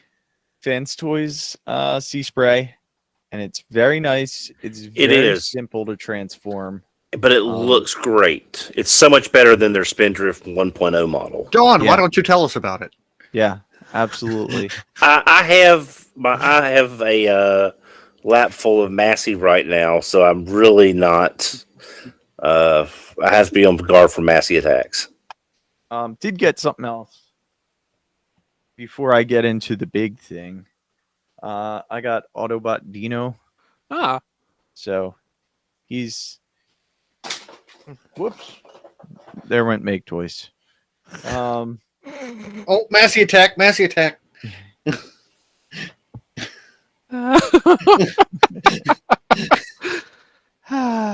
I'm disappointed he's actually not licensed by Ferrari, but that was never going to happen. Yeah, I guess that would be pretty expensive. So it's not an expense thing. As I understand it, the Ferrari license is exclusively held by someone else. And Lego? No, I don't think so. There just is no licensing it to Hasbro. I thought Lego had. I thought there was a Lego Ferrari kit. I mean, I'm certainly not going to claim to have an encyclopedic knowledge of Lego because I certainly don't. There are Lego Ferrari, yeah, and I know Mastio, the diecast car makers, they have licenses for Ferrari. I don't know why Hasbro wouldn't be able to have a license for Ferrari. It might be just category differences. Like Lego might fall into a different licensing category than something like a Transformer in a diecast car would. Oh, absolutely. Yeah. But I remember that being one of the barriers toward ever having accurate Dino toy before was that the license was not available to obtain. It wasn't like necessarily that Ferrari would not license it to Hasbro, that Hasbro just could not obtain the license because of other agreements that Ferrari already had. And then the bigger thing that I got well, it started with a FedEx story because Friday. What doesn't? Yeah, Friday it said it was supposed to be delivered, and I'm kind of waiting around because we went down the shore for the weekend, and we're waiting for the package to show up because it said it's supposed to be there before like 12:30. So I'm like, it's after 12:30 and it's not here, and I'm checking the tracking, and I'm like, the last scan was like Chicago. And I'm like, that doesn't sound like it's going to be here today. So their estimated delivery is extremely flawed. So I call them up and I say, what's going on? I don't want it delivered Saturday or Sunday. And the rep was like, oh yeah, it could be delivered Saturday, Sunday. And I'm like, well, you're going to have to deliver it to the local FedEx place. I gave them both tracking numbers since they each had their own tracking numbers since they were so big. So I get home Sunday and they're still not here, which I assumed with FedEx. I call them back up and I'm like, you know what? You can deliver them to my house. I gave them both tracking numbers. They're like, okay, no problem. So Tuesday, one gets delivered to my house. The other one gets delivered to the FedEx facility, which was annoying just because now I got to go pick it up and it's so big. And, I kind of was like, oh, FedEx messed up, big surprise. And then the FedEx assistant jumped in on Twitter and said, oh, send me all the information. And basically they were just useless. like, yeah, it's useless because they were like, oh yeah, well, once you put something to go to a FedEx facility to be held, you can't undo that. But And I'm nobody like, did that, right? well, why wouldn't the rep tell me that? He said, oh yeah, we can, definitely, send it to your house. So they not only messed that up, they messed up when I first called because they only were sending one package to the FedEx facility to be held, which is why I got one delivered to it was like all sorts of messed up. And then because I was checking tracking on my phone, I realized they lost my Mortal Kombat 11 Walmart exclusive Spawn figure that I ordered because the last scan was like April. And I'm like, yeah, so that figure's lost. And it just said on the delivery, I didn't go into the actual tracking. I've been seeing it pending, which I thought just meant like Walmart didn't ship it yet. No, they shipped it and FedEx lost it. So, Well, don't you have any insurance coverage with them since they lost the package? I think the shipper has the insurance, not the person it's being shipped to. Yeah, so what would happen is Diecast would go through Walmart to get refunded for the figure he didn't receive, and then Walmart, if they even wanted to bother with it, would bring it up with FedEx to get themselves reimbursed. Yeah, they probably have some sort of That's a provision in their contract, I'm sure. yeah. If I remember right, a lot of them handle it's like some sort of what's the word I'm trying to, where you have a threshold that you're willing to take if of so much loss. Well, I would just call it a margin, but that's probably not the word you're looking for. It works. It's good enough. A tolerance. Tolerance is probably that's probably the That would better work word, too. Within the tolerance of loss, we could say. Yeah. So FedEx really messed me up this week. But I got both Unicrons, and I took one out of the box, and it must have got jarred a lot because I couldn't even get it to click back into planet mode. Like there's some panel misalignments. The arms were kind of in a little bit. So I just transformed it straight to robot mode, which is like, I got to assume is dealing with like a small toddler when they don't want to be held. that's what it felt like. You're like, "Ah," and it's fighting you every chance it gets. I think I actually hurt my knee trying to transform it. Sounds because right. Yeah. Because I must have been kneeling on the floor, and I had the Unicron on the other unopened box, and I was using that as a platform to transform it. And then of course one of the screw hole covers, when I was putting them on, flew away, and I'm trying to find that screw hole cover.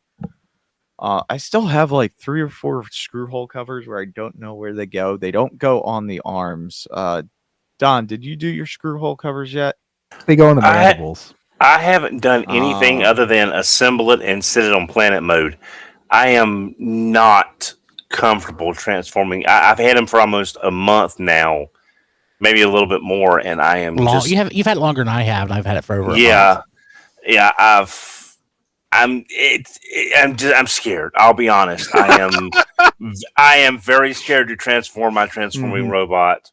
And I do not currently have the courage, and it's on the stand, and it's right. I'm looking at it, and he's very impressive, and I will wait until I'm feeling more confident in my abilities.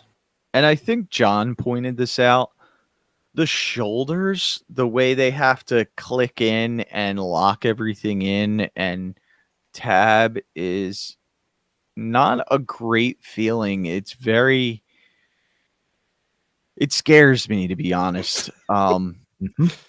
I mean, I think I eventually got it clicked in, and it's good now, but I wouldn't want to go through many transformations with those clips. They're just not the best. Mhm. And Yep. Luckily, you have a spare. yeah, Yeah, that one for diecast. That was each one of those move. moments where you have to like force it. You have to use so much more force than you ever have in your entire life on a transformer, and it like the violent crack when it locks into place is Mhm. so terrifying. But you did it right. Like that it's like a clap of thunder or lightning when it like locks into place, and it's terrifying. It would scare small children, but it's the sound of you doing it correctly, and it's just such a like mental disconnect because you're like afraid you just shattered him, but no, you just did it right. So And they're good. it doesn't The masterpiece sit tracks right. experience. Yeah, it doesn't sit right, so it's still got play in the plastic, which I think is one of the things that kind of makes me nervous. And I was actually holding the clip open, trying to force it in, because I was afraid if I just forced it in on its own, that clip that holds everything together was just going to break. But the eye gimmick, which I said from the beginning, is the dumbest thing that they did, because you can't even see the eyes moving unless you have the face off. And why would you just have the face off to move the eyes? It doesn't. Isn't there another face with the eyes poked out? Yeah, but you still can't even see it that much. It's like so minuscule. It's a wasted feature in the toy. I gotta say, I love it. I love the toy overall. I'm pointing out flaws, but I absolutely love it. You can't even comprehend how big it is till you get it. Because it is so, with the wings and everything, it is so wide. It's sitting underneath my 65-inch TV, and it looks huge under that, which is like, it blows my mind. I took a picture in front of my sofa, and it takes up more than a seat. So it's wider than I am, and it's just super it. And I've heard like uh you know Unicron.com and other people who had this that were just like, it has a presence, and it does. It just has a presence because of the volume of this figure. Yep. Like it's super impressive, and I'm so happy to have it. I like, my wife's gonna kill me if I don't get this thing in the basement, but like, I don't even. But it won't fit down the stairs. Yeah, I don't even know where to put it. I still want to hang the one that I'm keeping in planet mode. I want to try and hang it from the ceiling. All right. But they are just it's just awesome. Hmm. And then I did order a light kit for the head off someone from Etsy, and the switch actually gets contained inside the head and everything, so it's a really nice kit to light up the eyes, and I should have that hopefully before next week. And I'm kind of excited about that, because I think that's one thing they should have did with this figure is if there's a figure that deserves LEDs to light up the eyes, it's this figure. Because his eyes are always lit up when we saw him in the cartoon. Yeah. I guess by that logic, it shouldn't be the eyes so much, but like the whole ring should be full of little LEDs. That would I make more got sense. LEDs for that also. Wow. Of course you did. Yeah. Nice. Yeah, I knew they make them. I knew they made them, but that's awesome. These are actually it's just a LED like wire light kit from Amazon that I got. So Cool. that's specifically for planet mode. Yeah, so I got LEDs for each mode to kind of, enhance it, and then I'm waiting for the upgrade kit for the orange maw, because I'm not taking it apart to paint it, so I'm assuming there's going to be an upgrade kit, and then for someone to make silver teeth, because I'm sure that's coming also. There's got to be some upgrade kits coming for this Unicron by somebody. But I absolutely love it. I Upgrade think kit for your $600 made to order toy. yeah, Yeah. it shouldn't need an upgrade kit, but It does. I mean, technically it doesn't. You can put it on the shelf and it'll be just fine. But if you want your perfect Unicron, it does need some modifications. All right, I have a question. Now, several weeks ago, we were taking bets on when Diecast would get his Unicrons. Yes. Who had episode 726? Oh, I don't remember. I don't remember either. I think I was like 750, something like that. I don't know. I think I was 727. I think somebody got it right, and I guessed one more just to stretch it out. But I also would like to point out that 6 weeks ago, when it was reported, it would take 6 weeks to get Unicron, people were like, "Oh no, it won't take that long," and it took 6 weeks. Yeah, but for most people, it didn't. It was only Diecast that it took 6 weeks for. Actually, I have another Transformers collector who lives near me, and he ordered 2 also, and he was complaining on Facebook, I think, and I said, "Hey, I ordered 2." I talked to Hasbro. They said, the reason that we're delayed is because we ordered 2. And as soon as I saw the tracking, I sent him a message on Facebook, and I was like, "Hey, I just got my tracking," and he got his tracking a little later the same day. So it was definitely if I would have the opportunity to do this again, I would have only ordered 1 initially, and then maybe ordered 1 Placed a separate order. Yeah. end of the campaign. Yeah, because maybe then, and if that didn't work, I would rather just order 1 than have to wait as long as I did, because I really lost some excitement for it, waiting so long and seeing other people get it, and it's like getting 2010's toy in 2012. I remember when the news broke that it was going to take 6 weeks to get these out. Diecast was flipping out like, "That's going to be in May," and here we are, the very middle of May, and Diecast just finally got his Unicron. I know how you feel, though, Diecast, about getting the 2010 toy in 2012. That's how it feels. Yeah. If you're not first, you're last. Shake But it. I mean, what we have to keep in mind though when we're addressing Diecast's pain and suffering over the delay is that we got so much good podcast content out of we that, did. and that's priceless. Yes, exactly. Yeah. Hey, I just want to say I'm happy for Diecast. I am happy that you are happy, and it was a happy ending. I do have one question though, Diecast. Will you ever consider buying another Unicron again? So when they come out with another third-party Unicron, are you getting it, or is this the end of the line? Oh My yeah, Valentine. yeah. No, I'll get it. HasLab Unicron V2. HasLab Well- Armada Unicron. I'd buy it. Yeah. Well, I mean, I'm sorry, Don. I do remember thinking when the original HasLab project came out that it didn't seem as big as it was. Like they were comparing it next to Fortress Maximus, and I think if Fortress Maximus was 19 inches tall, this was like 24 inches tall, and I'm He's like, 24 inches tall. Fortress that's only Maximus is 5 24 inches. tall. I'm like, that's not big enough. But then when you get it in hand, and the mass of it, the weight and the width, I would say, you're like, it feels so. It feels like Oh 3 wow! times as Oh wow! big. This is 24 inches tall. Well, it's You- 29 no, inches you- tall. You feel like, hey, this is basically a toddler is what you're getting. But you don't have to change the diaper. Yeah, no Yeah, thanks. shouldn't have to You're anyway. you're not. That didn't work on me.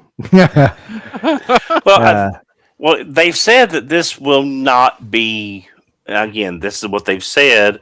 I don't know if it was John Warden at the time. I can't keep track of who's in charge, but they said this will not be done again. This was a one and done thing. But I do believe that, Studio Cell will probably do an Energon version to tap into that market. That this, for those people that like that, and I love the Energon version of the Armada one. I never picked one up. I just was happy with the Armada version I had. But I do think we'll be seeing the Energon version of the Studio Cell. But I think this is, like I said, it's a one and done. Studio Cell, which we all know is Zeta. Zeta likes to do, clear plastic, so I wouldn't be surprised if they do that in Minicon Unicron. green. So, although that would be scary because some of the tabs on that are super tight, like clear. Oh, I don't know if I would be down for that one unless you weren't going to transform it. So I can just see. So that. just buy 2 of those as well. Yeah, it makes Right. sense. Yeah. Totally. I mean, I Diecast. think I have 4 Studio Cell Unicrons. So Oh my. Well, that's all right. Wait till Masterpiece Jetfire comes out, and you have to get one for plane mode, and one for robot mode, and one for Gerwalk mode, and one to keep in the box, and one to resell, and one to put in the freezer. I was trying to explain to my wife because obviously it's hard to hide 2 Unicrons. So she was like, "Why?" And I was like, "Well, one for the alternate mode and one for robot mode." And I said, then we went down the lane of if it's a triple changer, some people buy 3, or if they want to keep one in the box, then you got 4. I'm sure And she was thrilled with these hypotheticals. Yeah, and I was Mhm. explaining all these situations to her, and she. I'm sure you left out the possibility that, hey, if I sold one, it would make all my money back. Yeah. We Yeah. omitted that option. Well, And- Does anybody have her cell phone number? I need to send a text real quick. I think she would have sold it herself, like went And- right to eBay and snapped. a photo She would have and sold like, them "This thing's-" both. Yeah, Yeah, and if we do get another version of Jetfire at some point, and they include the Robotech pieces, that's another one you'd have to buy. yeah. I mean, Hasbro's not done getting my money. That's for sure. Just because they, did one of my Holy Grail. One of them I already have. And I was telling a pre-show, my grandma passed away, and she used to take me to Kitty City all the time, and she used to joke around that the card just knew the way there. But that's where my memory of Fortress Maximus came from, that sitting on the shelf in the box. And I remember as a little kid always wanting that figure, but Grandma was buying me some of the cheaper stuff, not a Fortress Maximus.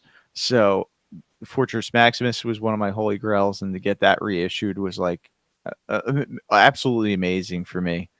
And then Unicron now, there's so many things that were a holy grail for me that I have now, that are just like super important in my collection. And a lot of it brings good memories from, now, my grandma or something like that, it almost like her passing almost reinforced my collecting, or my, decision to collect, because it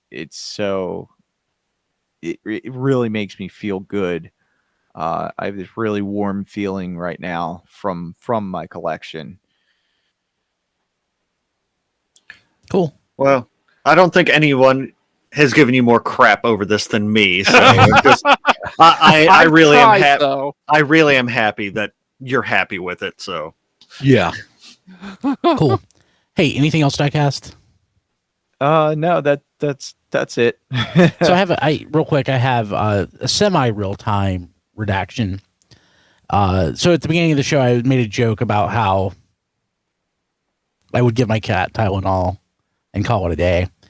So the pathologist who actually mentioned earlier in the show, funny enough, he is apparently, I guess, watching a lot via tape delay on YouTube, and just tweeted at me. He's like, Tylenol is toxic to cats. I was thinking that, but I couldn't remember for sure, so I didn't want to say. I was joking, of course. I wouldn't just give that to my cat. But I appreciate him calling me out on that. And he has been extremely helpful. Oh my gosh. When Buddy had cancer, he was my go-to for information after the vet. So he helped put things in context. And when Max was sick, he's just been super helpful. So, yeah, I really appreciate being called out on that. And I should be. So if I say something stupid like that, yell at me. And I will. Well, I tried. Yes, I thank wasn't you. sure this time. Thank you. Okay, cool. Let's go ahead and thank our patrons, though. tfradio.net/Patreon or patreon.com/tfradio. They both work.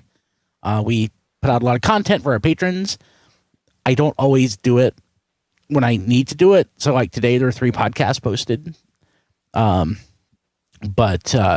actually 2 of them are exclusive to patrons, and 1 was a public podcast. So all our public podcasts get posted to Patreon, so you can really just subscribe in one place. And we also have Patreon exclusive podcasts. Our pre-show is a Patreon exclusive podcast. We also do a podcast, History on the Fives. We actually have some other podcasts too that we're kind of behind on, so I don't normally mention those. But we have History on the Fives, which is a weekly podcast where we look back 5, 10, 15, 20, so on years ago, what was going on in Transformers history. That's a fun podcast, and we actually have patrons at the touch tier on that. So if you are a patron at our top tier, you are eligible to be on. You can just go to patreon.com/tfradio and sign up. Not only if you're a touch patron, not only will you have access to listen to the podcast, you can be on it too.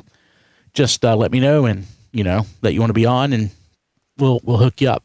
So our patrons at the touch tier that we thank every week, we want to thank Kevin Dorsey, Ryan Bona, Cheesy Patty, Emmett Stresovich, Rabbits, Hector Bones, Jonathan James, Nathan Sampy, Ness, Joey Russell, Jason Hiley, Mike Mallory, Jason W. Rye, Sean Hamilton, Jacob Owen Lucia, Sean Bratton, Spider Bob, Mighty Orbots, Nataku 117, and Black and White Now in Color. You can find all these folks. Thank you so much at tfradio.net/credits. And you can find us at places.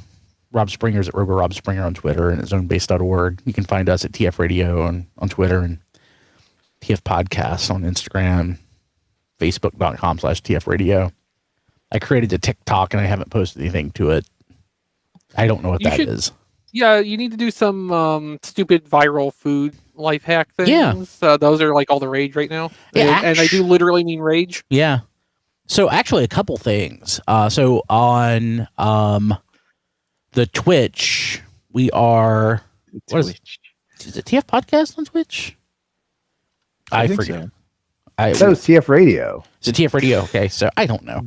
By the way, subscribe on Twitch. I guess I don't know. Well, I was going to say subscribe on Twitch. We have subscribers on Twitch, but Yeah, man, we subscribe. basically just basically rebroadcast the podcast there. So I think it's technically follow on Twitch, and subscribe is if you're in the partner program, you can earn money from subscribers. Okay. So that's a paid tier on Twitch. Cool. Yeah. Yeah, I don't know how the Twitch works, but I think barely John, do, but yeah. I think John setting it rebroadcasts up. stuff to Twitch. I'm pretty sure we also Yeah. rebroadcast Chris Triplet stuff. So if you want to see Friday the 13th. But actually, since I just got this Xbox Series X, I think I'm going to start streaming crap. I'm just going to use our Twitch. Oh, yeah, you better. Instead of setting up my own Twitch, I'm just going to use ours. So No, you better. And then, when I auto rebroadcast or auto host stuff, it'll be you playing God knows what. So I'm looking forward to that. yeah, so I've been playing a lot of Tekken 7 lately, and of course that's just an Xbox One game. But Xbox One games run better on the Series X. Everything runs better on the Series X. It's actually pretty Wasn't amazing. that the whole point? Well, I mean, it's supposed to be like okay, what I really appreciate about this is it makes the Xbox. It wasn't intended this way from the beginning, and the Xbox One did this, but the Series X makes it even more so. It makes it feel like one continuous platform from the very beginning, which is really cool. But it also means I'm playing mostly older games on it. But yeah, I still really dig it. So I'm going to start broadcasting stuff. I just need to set it up. Actually, John, speaking of Twitch and stuff, how do people get a hold of you? That John D everywhere, including Twitch. Yes, my setup. I continue my setup this weekend. I lined some of my office in LED lights, so the full streamer experience is coming to everybody's television sets. So yeah, I lined the back of my Arcade 1-Up cabinets in LED. So yeah, so we're gonna turn the lights off. We're gonna fire up the LED lights, get the glow sticks, the pacifiers.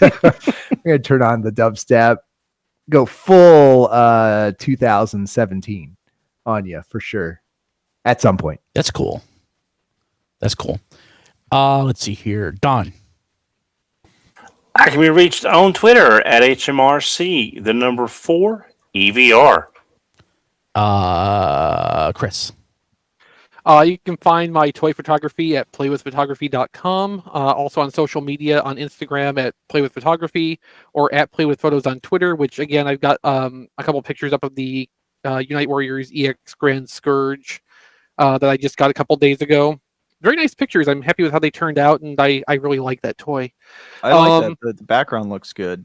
Okay, Nice so the photo. background is interesting. So like I've spent a lot of money on certain aspects of the photography equipment. Like the lights are expensive. One was a gift from Rob's brother generously, so that was a little bit saved there. But some of the stuff's expensive. The backgrounds are cheap as hell though. That is a $10 roll of shelf liner. Oh, nice. Yeah, so I've got several of those in different patterns. So like a lot of the stuff I've been posting recently-ish, the concrete background, that's another kind of I think it's actually like meant as like a countertop replacement thing. Like if you rent someplace you don't like the countertops, you can put those on, and when you move out, it peels off easily. So that's a little bit wider and actually better for shooting photos against. The roll of shelf liner in this Grand Scourge photo is only like 17 inches wide, which is just barely wide enough to fill the frame the way I crop photos. But like it's a great cheap way to get patterns like that. Getting like pieces of fabric is another option, but that can be kind of messy to work with. It's not very robust in a lot of ways. So the shelf liner is kind of a good middle ground, and it doesn't cost very much. If you like the work I do and want to encourage me to do more and maybe like hear more about shelf liners as photo backgrounds, you can throw some support my way on Patreon at patreon.com/playwithphotos for as little as $2 per month.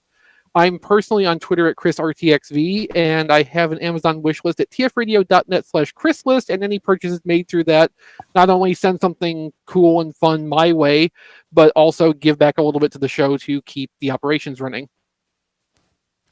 Let's see here. Who else can I pick before diecast? I guess the only person left is Rob. Okay. Well, I can be found on Twitter at Figure Reviewers and Rob Flails. Rob Flails is the official Twitter of Flailthroughs, my YouTube channel. I'm still covering Gundam Battle Operation 2. It's a fun little free-to-play Gundam game on the PS4 and 5. And this week we added the Gaza D, which is slightly less disposable than the Gaza C, which, follows.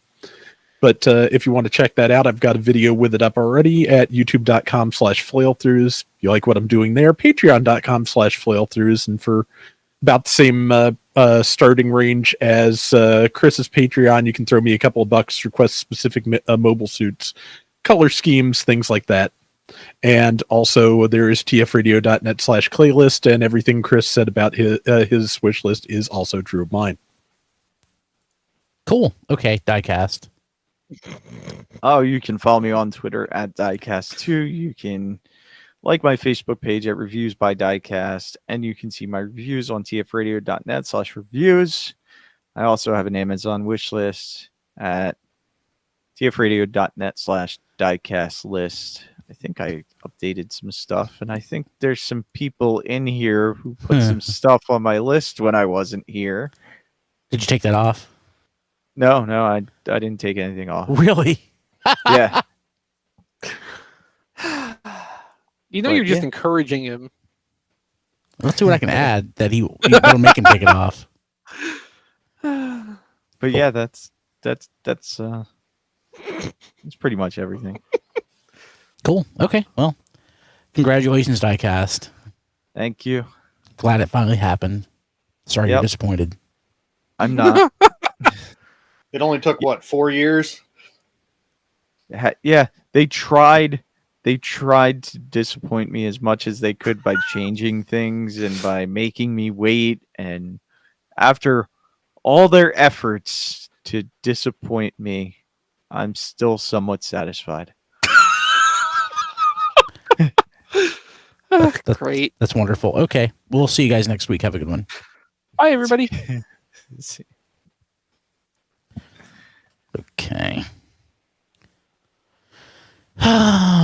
That's good. Yeah, we ended almost on time. Yeah. Well, we don't really have a time. Oh, yeah, we didn't plug a shirt. Oops. I'm actually not wearing one of our shirts today. I'm wearing I put it in post. Yeah, I'm wearing my Star Wars #1 fan shirt, the one that's got the Enterprise on it. Oh, yeah. I bought a new one. That one had completely worn out. No, but a lot of time, you kind of try to force the show to end by 10. Well, that's like if I want to run to Walmart.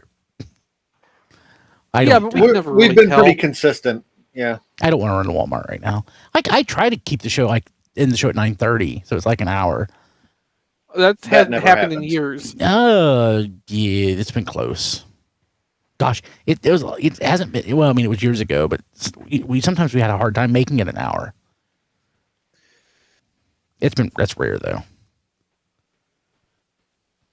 Yeah, then we added what we got, and that kind of bless. Yeah. Hey, Diecast. Yeah, go ahead. Sorry, go ahead, Don. Oh, hey, Diecast. I just was wondering, did you plan on doing a There Goes My Money anytime soon? Because there's tons of pre-orders and stuff that we haven't talked about in a long time. Really? I just didn't know whether you. I didn't know whether you had time. You haven't done a Dawn deal in like a year. We need to do that. Well, I'm used to that, so I mean that's no. It's just people seem to really enjoy There Goes My Money, and I didn't know if you would have any plans on doing one. Yeah, I would consider it. I just didn't know if there hasn't been as much like third party reveals or any. Well, I mean, Fans Toys announced they were Yeah, I mean, Fans Toys announced they were reissuing their Insecticons, which were going through the roof. There's been several Master Builder just announced their hose head. stuff like I've just been seeing a lot of stuff. I know you've been really busy. I thought I would just check see if that's something you would consider doing sometime down the road. So Ness is proposing a crossover podcast or YouTube thing. There goes my done deal. I So listen to that. you could call it. So you could call it an amalgam of ideas. No, Don, you can't. You cannot call it that. Yes, yes, it's hosted by Headmaster Diecast. Oh yeah. I haven't considered it, but I wouldn't rule it out either. Yeah, well, I mean, I'm now off on. No, I'm just saying. I'm saying in case y'all didn't know, I now have set days off at least for the next 4 or 5 months till they change everything again. But I'm off Saturdays and Thursdays, so. So Gaming Fix has an alternate title. There goes Don with my money. I kind of like that one better. I like that one too. Shouldn't have left it on the table. Jacob wants Don Deal to come back so that he can hear your bad jokes. Oh no, so you can hear his bad jokes. Sorry, I parsed that wrong. This podcast network only has room for so many bad jokes, and I'm probably filling most of the quotient there. Leaving Don on the table. The only challenge with it is lately for the last year or so, especially is we got the baby now toddler. My availability in the evenings is so it's so hard to actually find any free time to do anything. Like I have to negotiate for every free, So Yes, Blade Raider, I love it. I like his plan. We should do it.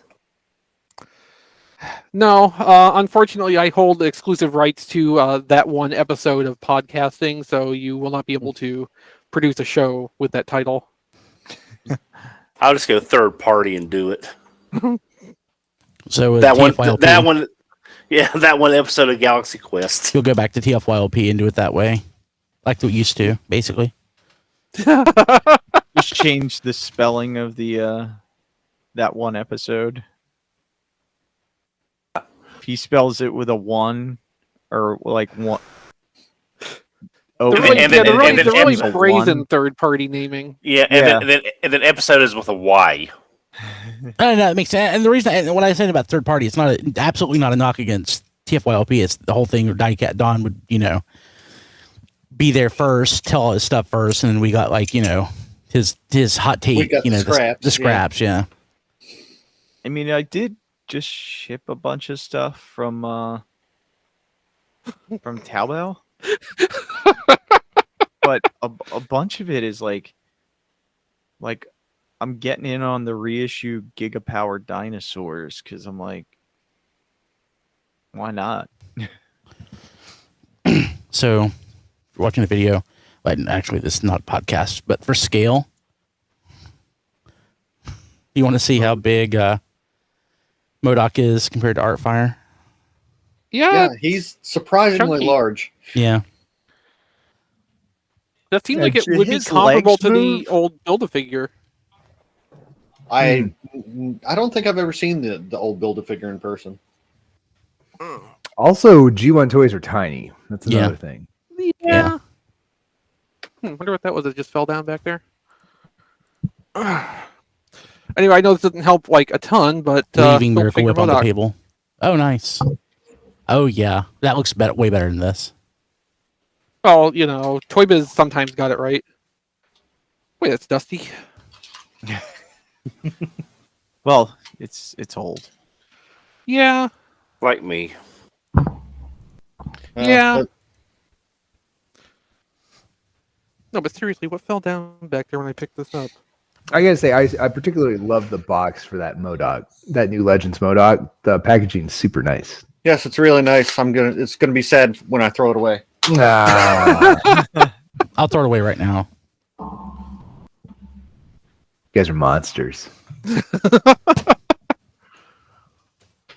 Trash. But I'm a monster with a lot more space than I used to have. Yeah. Yeah, fair enough. Yeah. I mean, I throw Transformer stuff away, no question. Yeah, it's like I threw all the Studio Series 86 stuff away except for I keep the backdrop. Hot rock, yeah, the I kept the backdrops. backgrounds. Yeah. John, did you throw away your Unicron box? Oh, now I do keep like the exclusive stuff. Ironically, like the most boring packaging possible. I actually keep the select stuff. Yeah, I'm Unicron guilty of counts. that as well. But I think my patience is starting to wear thin with that now. Oh, I keep Yeah. I keep the select boxes too to use when I sell stuff on eBay. Oh, there Yeah, I you mean go. they're reasonably sturdy for shipping boxes if you got something the right size for them. And they're also pretty efficient in size. They're not wasting a ton of space. So Yeah, I can't say I feel particularly like precious about the selects boxes.